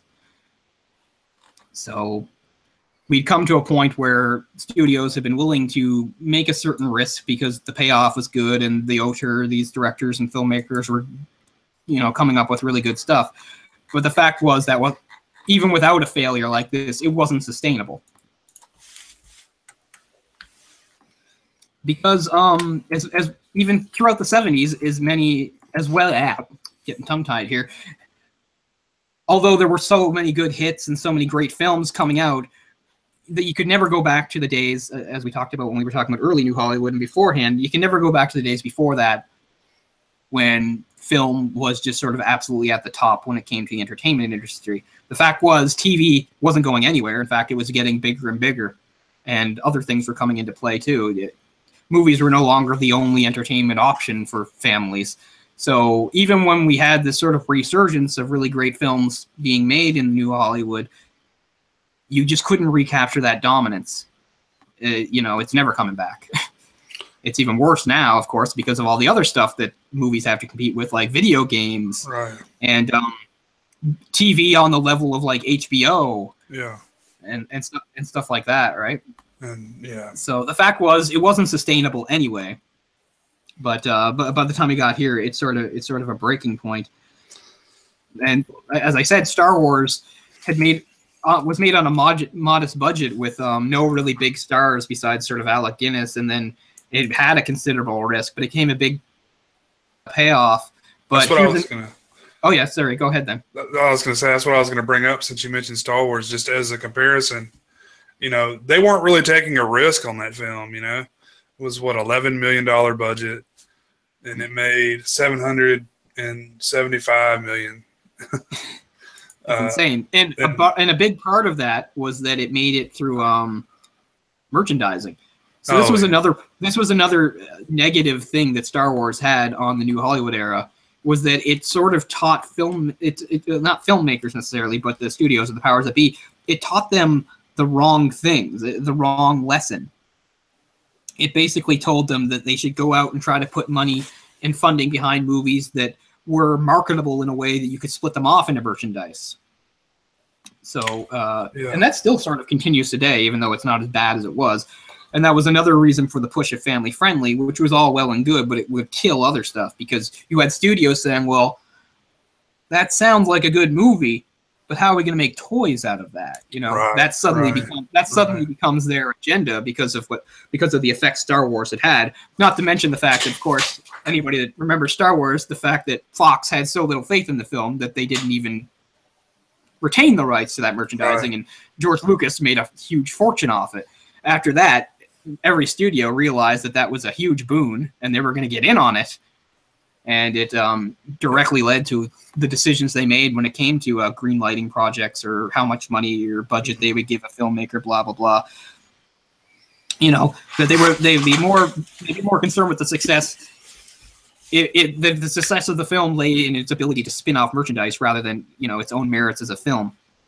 So where you would see these more adult films, these more mature films, complex things, had sort of reached their apex for the time being, and they were going to have to be put aside for movies that could appeal to a wide audience, an audience with children, and have all that stuff, all that potential for merchandising.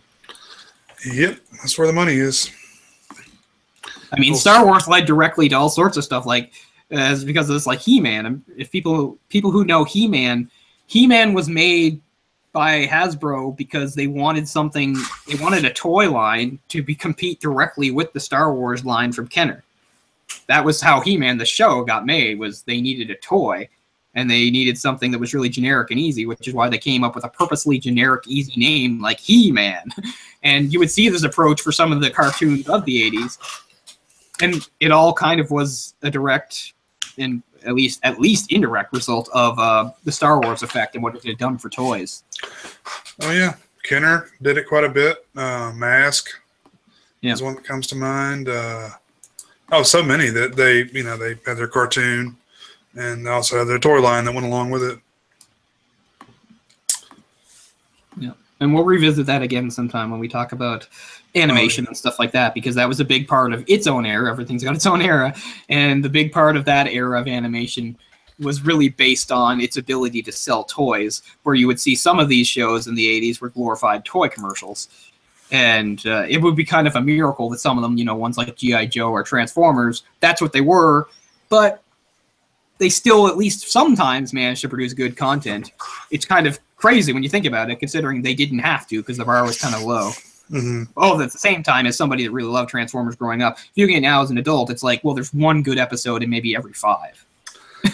It's not a good ratio. That's like, true. I remember a lot of really good episodes, and then I'm just like, and then there's just episodes that are just complete garbage where like nobody's trying, and it's so stupid. And it's like, it doesn't matter. It's just get these on the screen so they can introduce the new toys. Blah blah blah. Right.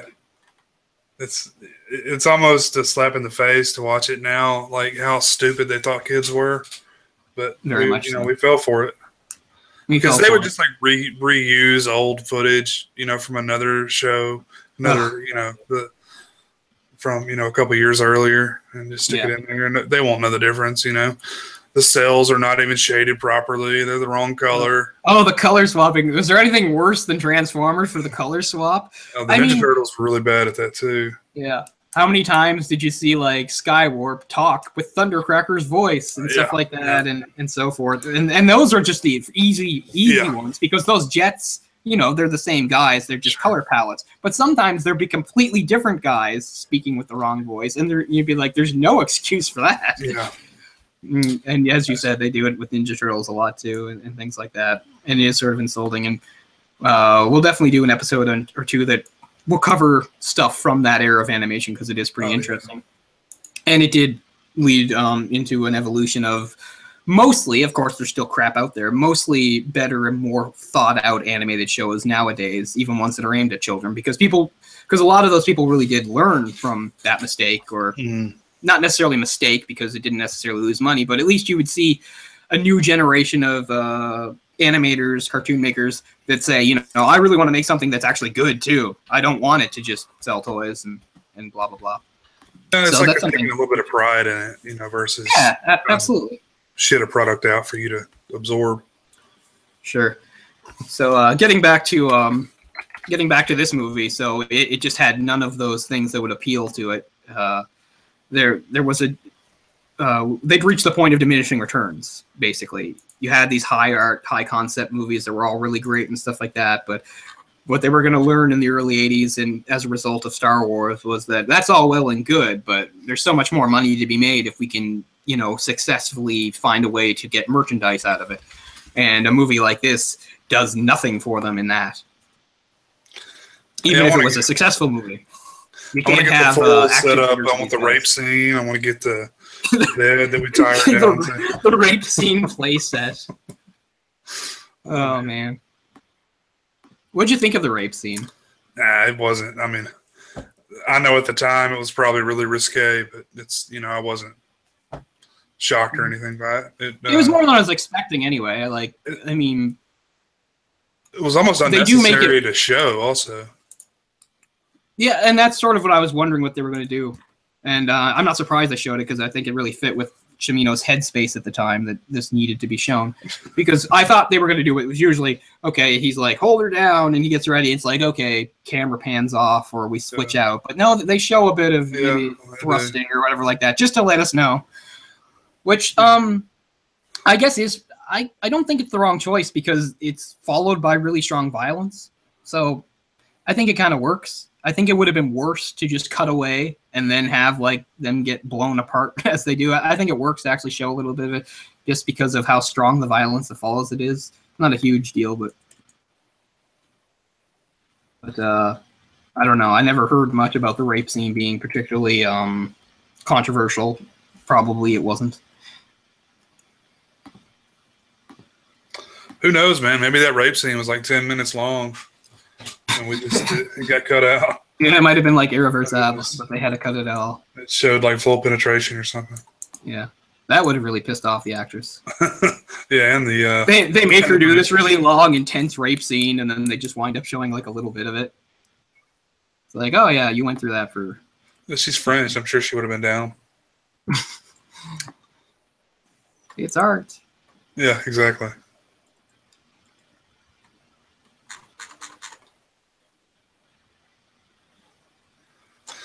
But yeah, this was also the same time where the first buyouts of studios were happening from outside sources too.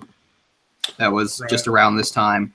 That was a thing that like I don't even think people considered could happen, you know, back about 10, 15 years ago. I don't think anybody even thought that was a possibility. That something could just come along and buy out a studio. Even though through the 70s and stuff, they'd seen that they were losing power and they weren't what they were. I think it was still probably kind of an unthinkable thing until it actually started happening. But what they usually call the next age is the blockbuster age.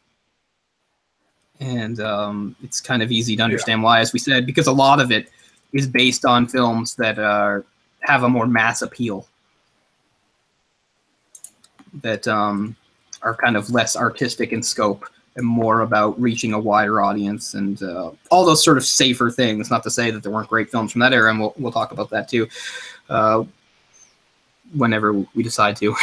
We probably won't do a series next. I think we'll step away and decompress and do another series. But maybe something a little less involved. Yeah, for sure.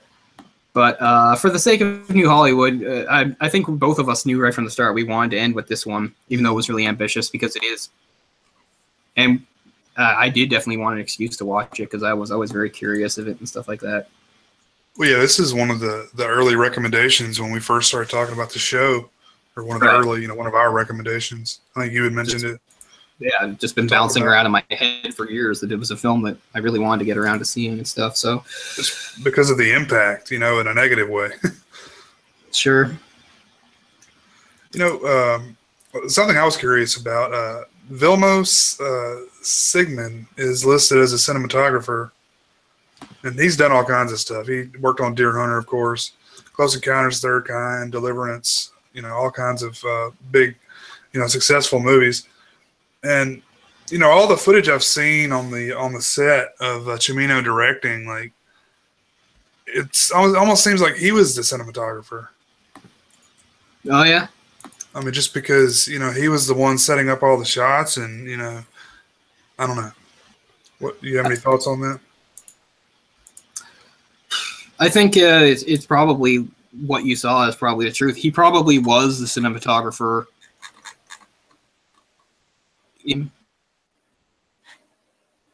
Basically, official cinematographer, but he didn't really have the thing.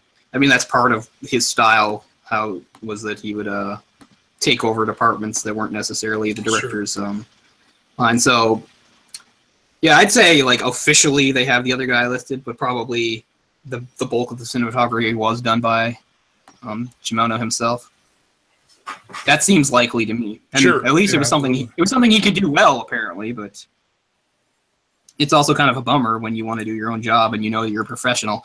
And we've seen that happen in all sorts of places. A good example I can think of is Billy Corgan. Billy Corgan's a big, crazy perfectionist, like a lot of these artists are. And if you listen to pretty much any Smashing Pumpkins album, it's pretty much just Billy Corgan on the album, because he wouldn't allow his bandmates to actually play the parts to be recorded. They were good enough to play live with him because Billy Corgan can't split into 5 people. But when it came to the albums and stuff, like people like, I mean, with the exception mostly of the drummer Jimmy Chamberlain, but when it came to any guitar part or even the bass part, wow. Yeah, Darcy and what was his name, Jamie Iha, they have almost no presence on the Smashing Pumpkins albums. There's a bit of them, but very little, because almost all of it was Billy Horton stepping in and insisting he do it. So it's a kind of he could do it better. A common, or that's what he thought anyway, a common trope with some of these artistic type people, how they have a really specific vision. So I imagine Cimino was sort of a similar kind of guy, in that there were things that weren't necessarily his job that he was supposed to delegate and allow other people to do, that he still felt the need he had to step in and do. It wasn't enough that he oversaw it all. He also had to actually do some of it, and that's probably the truth when it comes to the cinematography. But yeah, it all does lead to a big confrontation, of course, where he rallies it's weird because he manages to rally them and then he steps away from it. He's the one that gets them all stirred up in the first place, and then he just sort of steps away from it and they're on their own, and then he later does join them. It's kind of weird. They don't really explain it too well, except that he gets mopey and depressed, I guess, about the Ella situation, perhaps, which is a bit of a downer. I mean, a lot of it's a downer, which is fine. But it all leads to a big confrontation finally between the two groups, the cattle barons and all their hired guns showing up to fight against the immigrants and homesteaders. And it leads to a fairly lengthy battle sequence, the last 25 minutes or so, that goes on, and it's pretty well done. Parts of it are confusing, but I don't think that's poor editing or anything. I think that's kind of on purpose, because you see it in a lot of these films where they're trying to give you the sense of kind of what it's like to be in the battle, where it's confusing. It's very loud. There's a lot of dust in the air. It's hard to tell who's who. People are getting shot. I mean, it's pretty cool when it gets to that point. I mean, if you watch 3 hours of the movie, you might as well hang in there, because finally some stuff is going to happen. Yeah, I would say the last hour and a half, 2 hours are pretty solid. Yeah, because, I mean, before that, there are a couple, like, gunfighting scenes, of course, where they have the first attempt on Cimino not Cimino now, got him on the brain, but Christopher Walken's character that he gets out of the first time, and then the attack where he doesn't get out of, where they attack his cabin and set it on fire and everything. And as I said, that actually, even though the circumstances are slightly different, like the reasoning or the chain of events that led to it, blah, blah, blah, like the actual assault on the cabin, from what I can tell, is pretty close to what really happened in history. Except that they actually, and I mean, thank God for once they did condense something to a certain point, because in real life, I guess, there were about 50 of them attacking him, and he held them off for over an hour. which is pretty impressive because it was literally just him. But yeah, so in the movie, he doesn't survive the assault. He tries his best. They set the place on fire, so he has no choice but to come out, and he's brought down in a hail of gunfire. Before that, he'd written a little note to the other two, to Ella and Jim. It's Jim, right? Little note for them to read, which they do find later on when they find his body. And yeah, it's not a bad scene. It occurs to me that Christopher Walken dies a lot in movies. He dies in this. He dies in Last Man Standing. He dies in Batman Returns. He dies in The Rundown. He sort of dies, if you want to believe that, although the sequel seems to suggest he doesn't, in my favorite film with him, Joe Dirt. I haven't seen that. Does he die? No, the Prophecy. Oh, yeah. So there's probably even more. Oh, he dies in A View to a Kill. So yeah, Christopher Walken gets around a lot. He dies a lot. I think he dies in New York as well. He dies more than... Yes, he does. That's right. He dies more than, like, Leo DiCaprio, which is impressive. And this is, I think, one of his better death scenes. It's pretty cool, going sort of out in a blaze of glory, gunfire, them all shooting him down and stuff. So yeah, we do have a few scenes like that before we get towards the final battle, which is just sort of wild chaos, and then eventually you have them sort of building old-style siege engines, almost, you know, so they can creep up on them, which is kind of cool, before they're just overwhelmed by firepower. And the battle, I don't know if this is like history, but the battle is actually ended by the army deciding they are going to finally do something, and they come in and stop everything, which is kind of weird. Because there's no indication that's going to happen, and we don't even know why it did, or did they have like scouts or something just realizing, oh, this is getting out of hand, even though we already knew that they had a list of 125 people they were going to try to murder, and it would probably lead to a big fight. But anyway, the army shows up to stop everything, which is what manages to spare Ella and him, despite the fact that most of their forces have been wiped out. That spares them, but it just sets them up for something kind of worse.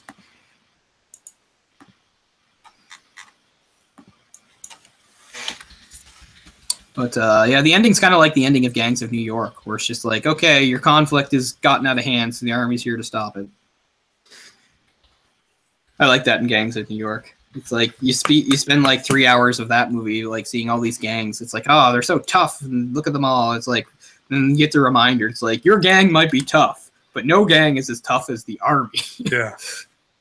Kind of thing. They're the biggest, best, most organized gang. But, yeah, there's heavy casualties on both sides, but I think it's kind of understood that they're going to get overwhelmed, I guess.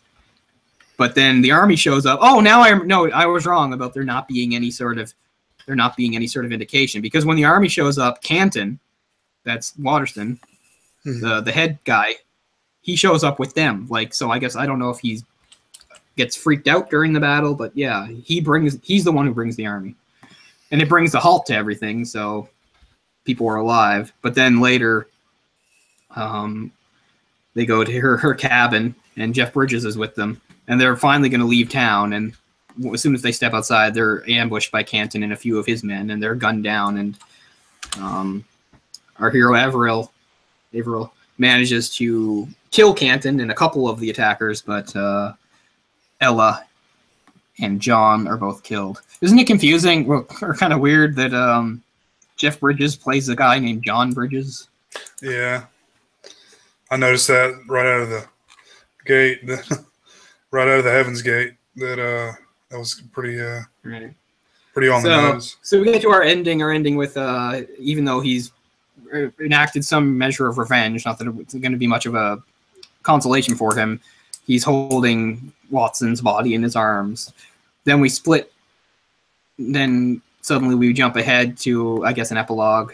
It's about 10 years later, 1903. We show that he's still quite wealthy. He's got a nice yacht off of the coast of Rhode Island.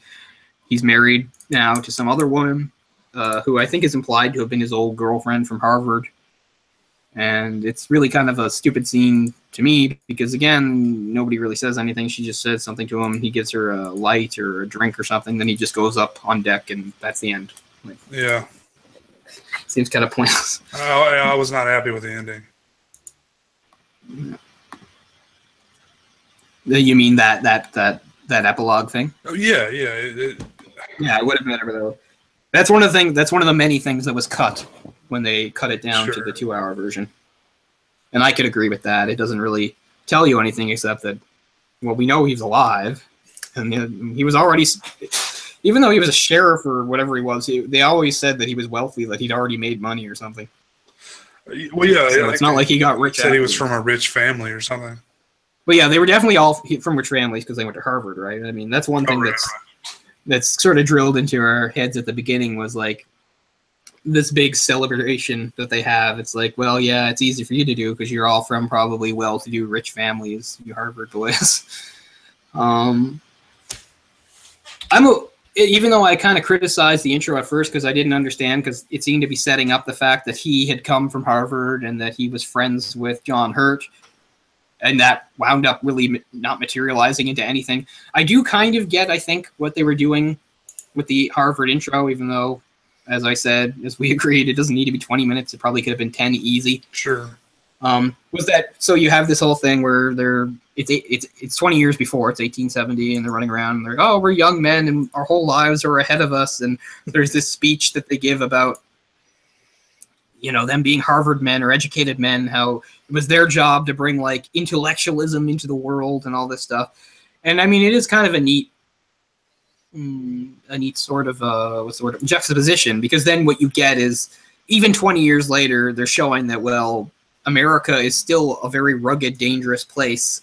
And as much as you guys out east want to believe that, oh, we've turned the corner and it's all about the educated man and intellectualism and stuff like that, the fact is, this is still kind of like being out on the frontier, and it still takes hard mentality and doing hard stuff, and really, your Harvard education isn't going to help you out there. I mean, that's kind of cool, I guess, what they were doing. Yeah, totally. I guess in those days you had to be extremely wealthy to go to Harvard. Oh, probably. It was certainly before the days of like academic scholarships.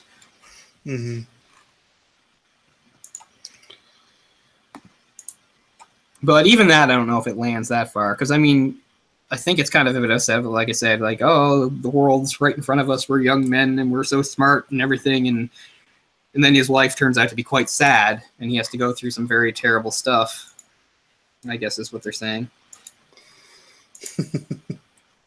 About the only aspect of the movie we early discussed is the music. I don't mind it. They overdo it a bit. I think he's a little in love with the music from the period. Yep. As we said, we get that whole song by like the fiddler when they're the roller skating scene. We didn't need all of that. I find music from that era really irritating, to tell you the truth. Yeah. I can't even listen to like that song that they play in Back to the Future Part 3. Like, I want to blow my brains out when I hear that. I find all that fiddle accordion stuff from that era, the like late 19th century, I find it really repetitive and annoying. Yeah. And usually it's not a big deal, but in a movie like this, it is, because they really kind of ram it down our throats for a while. And I mean, that's just a personal thing. There's obviously people that like that music, but I'm saying, even if you like that music, don't you feel like the movie's just sort of stopping dead just so they can hit us with it for a while? That's how I feel. In this case, yeah, absolutely. And I guess he was really going for authenticity too, because really, even when they're just doing normal soundtrack bits, it's kind of that stuff. Like, there's no, what I remember, what you might think would be in a movie like this by looking at it, like, there's no like sweeping orchestration. There's no big symphony moments, are there? I don't remember any. I don't remember any parts with like swelling strings or anything like that, or horns. I don't think so. Pretty much anytime the music comes into it, it's the music, you know, that's in the movie, which is fine.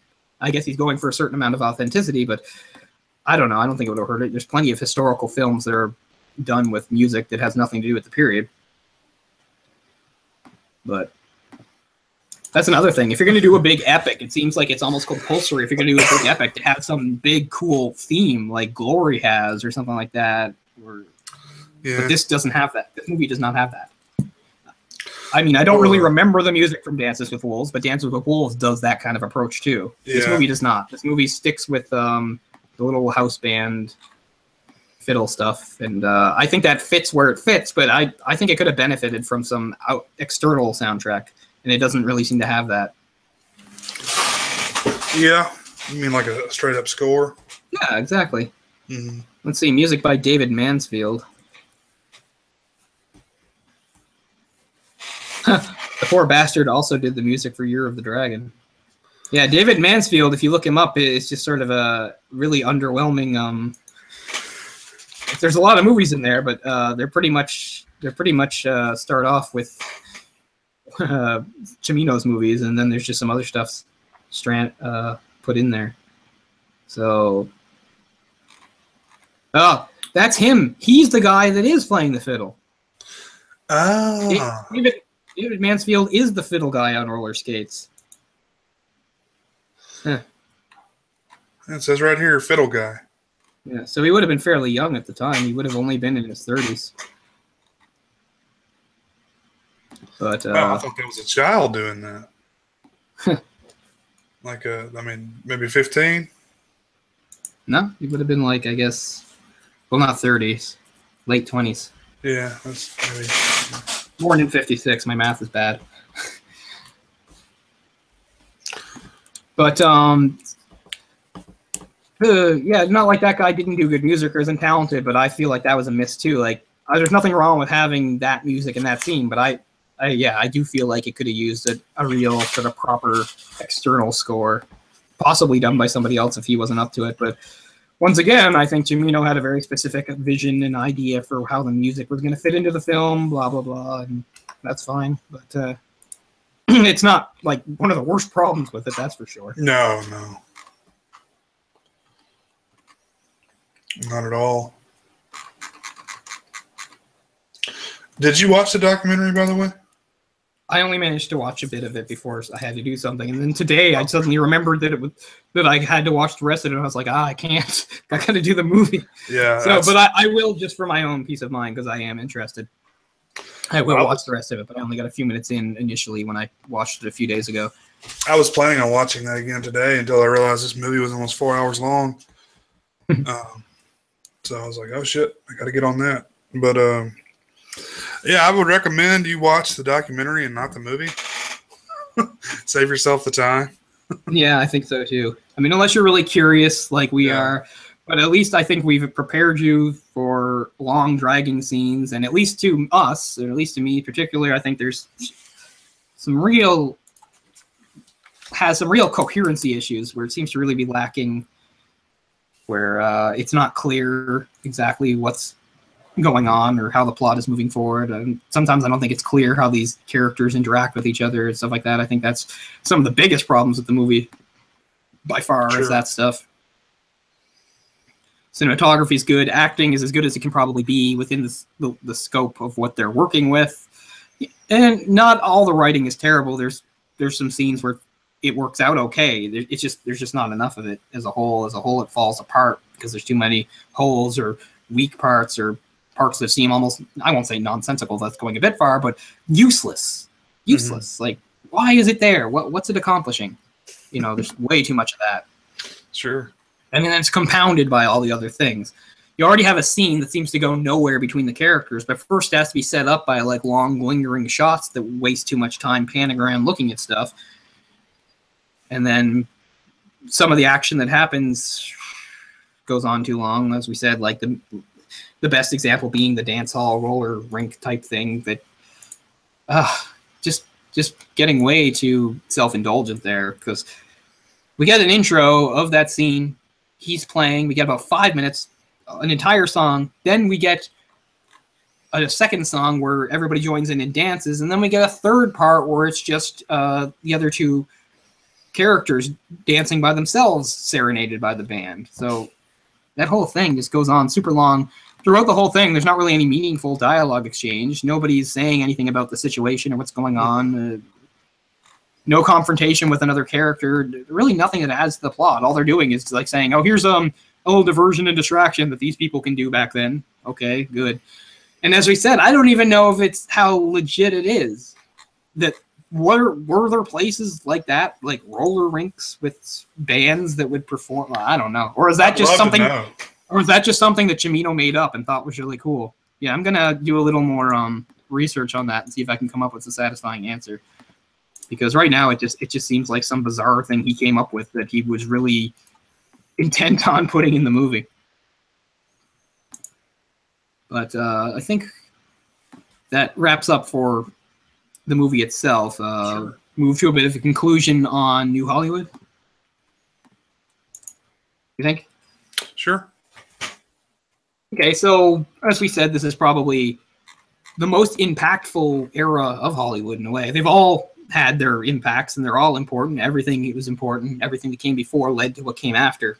It's all sort of organic, flowing, as we said, eras and stuff like that. They don't have a hard beginning and hard ending. Not everything completely New Hollywood completely ended after this film. It's a gradual blending, etc. It's basically understood, though, that New Hollywood really got going mostly around 1967, reached kind of its height in the mid-'70s, went into a bit of a decline in the later 1970s, although, again, good stuff was still being produced. And people absolutely believe that maybe 1981 was the pretty much last gasp of that style taking hold completely, but very impactful for all the stuff we said about all the different things that it did, introducing this idea of directors having more creative control. In this movie, we saw an example of it going kind of overboard and how that would backfire, but for a while, it did yield really great results. It kickstarted all sorts of careers. It brought different things into movies that hadn't been seen in the era before, particularly different ethnicities being shown. That was a big one. Also, a more gritty, realistic style. Also, one of the lesser aspects, although I don't want to say lesser too much because guys like us, it's a big deal. Another aspect of it that we didn't really talk about in any of the shows we did was how it kickstarted the success of B movies and showed how they could actually be more influential than they had been before. Roger Corman being like a really big proponent of that, although those others too. But it just showed, and the power of these B movies was also that they could actually lead to the creation of almost entire subgenres and stuff like that. There, American horror, it particularly entered sort of a new age of almost a golden age of creativity when you had movies like Rosemary's Baby, The Exorcist, Carrie, The Omen, earlier on, Night of the Living Dead, Texas Chainsaw Massacre. Most of those movies, not all, but most of those movies were like lesser B-known B movies, and yet they would have tremendous impact, tremendous influence going forward. So that was another side of New Hollywood that was going on, was that it showed how important these supposedly lesser films could be and the impact they could have. So what we have now is an era where it was finally movies, if they hadn't been considered true art before, they absolutely were now. Mm-hmm. It was also an era that gave rise to film critics. Film critics existed maybe as early as the 50s, but they were very few and far in between, and they were not necessarily influential as far as having an impact on greater pop culture. If you read like some film magazine out of France in the early 50s, okay, you're a very specific sort of person. You're not necessarily the general moviegoer. But this led to kind of where we are nowadays, where even a general moviegoer is very influenced by film critics and stuff like that. Mm-hmm. And of course, there's all sorts of amateur film critics mm-hmm. and different versions of it, including Jay and myself. We're kind of a version of that, some sort of amateur film critic, whatever you want to call it. And New Hollywood was, again, what really gave rise to those sorts of positions evolving. So what else we have going on here? So now we've almost seen a full circle sort of revolution as far as the studio system goes, whereas it used to be studios are ruled with an iron fist. The director's name was not important. What was important when you went to see the movie was to the studio, because not only was the studio known for quality or a certain kind of movie, but it was also because studios basically locked actors into contracts. So if you were going to see a movie by, MGM, you knew the certain stars that were going to appear in those movies and stuff. And what happened with New Hollywood was a breaking away from that, where finally he didn't wield the absolute power they did. Directors stepped out of the shadow. Suddenly, as we said with this movie, it's Michael Cimino's. And many movies like that would come where people would actually go see a movie based on who the director was. That was a new thing. Right. But in the full studio, as I said, full circle, because in the end, the studios pushed back against these excesses of these so-called visionaries, and executive meddling once again became the order of the day, and it continues to this day. Although there are of course exceptions, but it certainly returned to prominence. So for all the creative freedom directors had on some production, they were never quite able to take it all the way some of the ones during this era had. Even when they tried to do some cooperative ventures and stuff, Bogdanovich in particular had tried this, I think, with Coppola and stuff. It just couldn't work.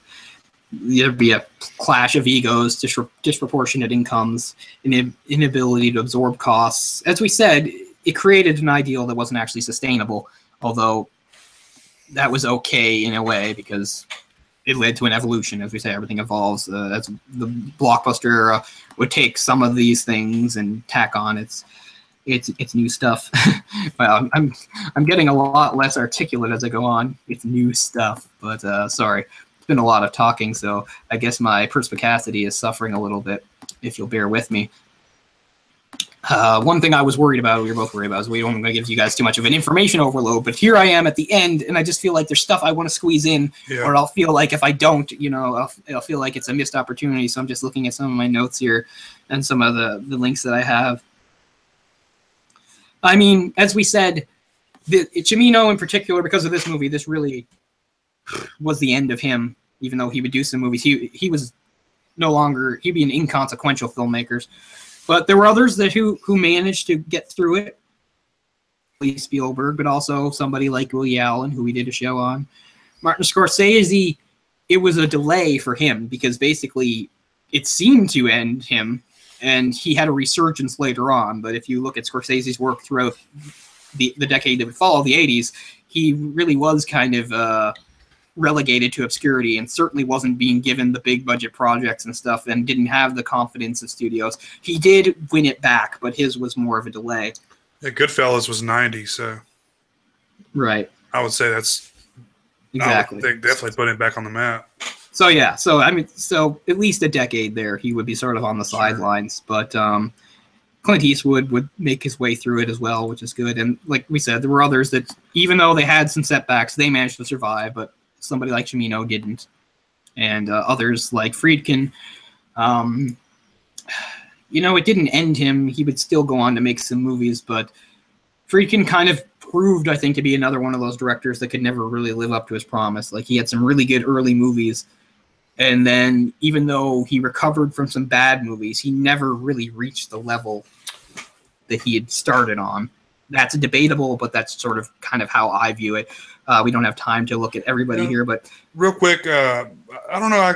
I kind of may change my opinion on Scorsese during the 80s because, 80 was Raging Bull. The King of Comedy was 82. After Hours, 85. Color and Money was 86. Those were all probably successful films. I think Color of Money was successful, but it was kind of critically panned. I don't think it's a bad film at all. I haven't seen it. No, I think it's just fine. And I love After Hours. King of Comedy is great. It's really going down a different, road than what you would normally expect of a film like that. Have you seen that? Have you seen The King of Comedy? Yeah, it's not bad. But no, I think it's fair to say that he was kind of relegated. Like I said, he was kind of relegated and came back. I think he came back. I think he had a comeback. I don't necessarily believe that he led to him making a bunch of bad movies. It was just, as we said, he didn't have the clout he once had, like some of these filmmakers. As the era ended, it sort of shunted him to the side, and he survived it, and he went on. Sure.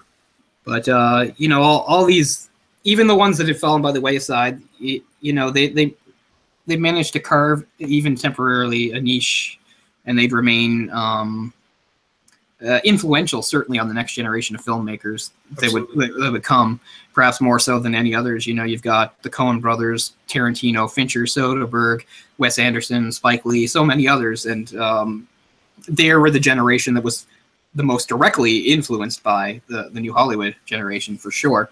And in the case of somebody like Tarantino, he always manages, it seems, to find things he liked from movies of this period, even if they were, you know, bad movies. There was still something he liked. The movie I mentioned, which I keep losing, the movie about Chinatown that Cimino did, has a scene that apparently that is very influential to Tarantino, that he's very high on. Something to do with a subway train or something like that. Yeah, leave it to Tarantino to find the diamond in the rough. But yeah, he can always seem to find there's something, even if it's a film that's universally panned or forgotten. He remembers one scene where they did something in a way that he thought was cool, and I mean, good for him. Yeah. And as we said, when it comes to this movie, it's remembered for all the things it got wrong, but we do like to point out there's some things that kind of got right, or things that it could have gotten right, or it was a well-intentioned movie that had some good ideas and had some good concepts and had some good execution, but kind of winds up being overwhelmed by all the things that went wrong. But, I mean, everybody has their own nostalgia filter, right, when it comes to eras and stuff like that. So all that is absolutely debatable. So none of the stuff I said is necessarily absolute. I'm just sort of going by trends and overall, what's the word I'm looking for? Impressions, etc. But yeah, so this doesn't mean we're never going to do any films from that era anymore or ever talk about it, but this is just going to be the end of our series on it, which, because we've had some inactivity, led it to being a little longer than probably we planned, but I mean, it all worked out, no regrets. Happy about it. It's a lot of fun to do. It's fun to set up something ambitious like this and try to make it work, especially when you have other distractions going on in your life. But I think that's going to do it for New Hollywood, guys. And I think we easily could have gone, you know, a few more films, but, you know, for sure. We hit the big points. I think we covered films that people don't generally talk about when talking about this era. Yeah. So, yeah. This is really the only sort of big obvious one, and I think we just had to do it because of what it represents and because of what it precipitated and stuff like that. But I mean, for the most part, I think we tried to avoid the really obvious ones because, for one thing, it's not as interesting. And also, we figured that you guys already know enough about that kind of stuff. Mm-hmm. So it's just as well to talk about a lesser known film than another one when you can still talk about sort of the same elements, etc., that it had as far as New Hollywood goes. So that's a lot of fun. I look back on it with some pride, which is good. Sure.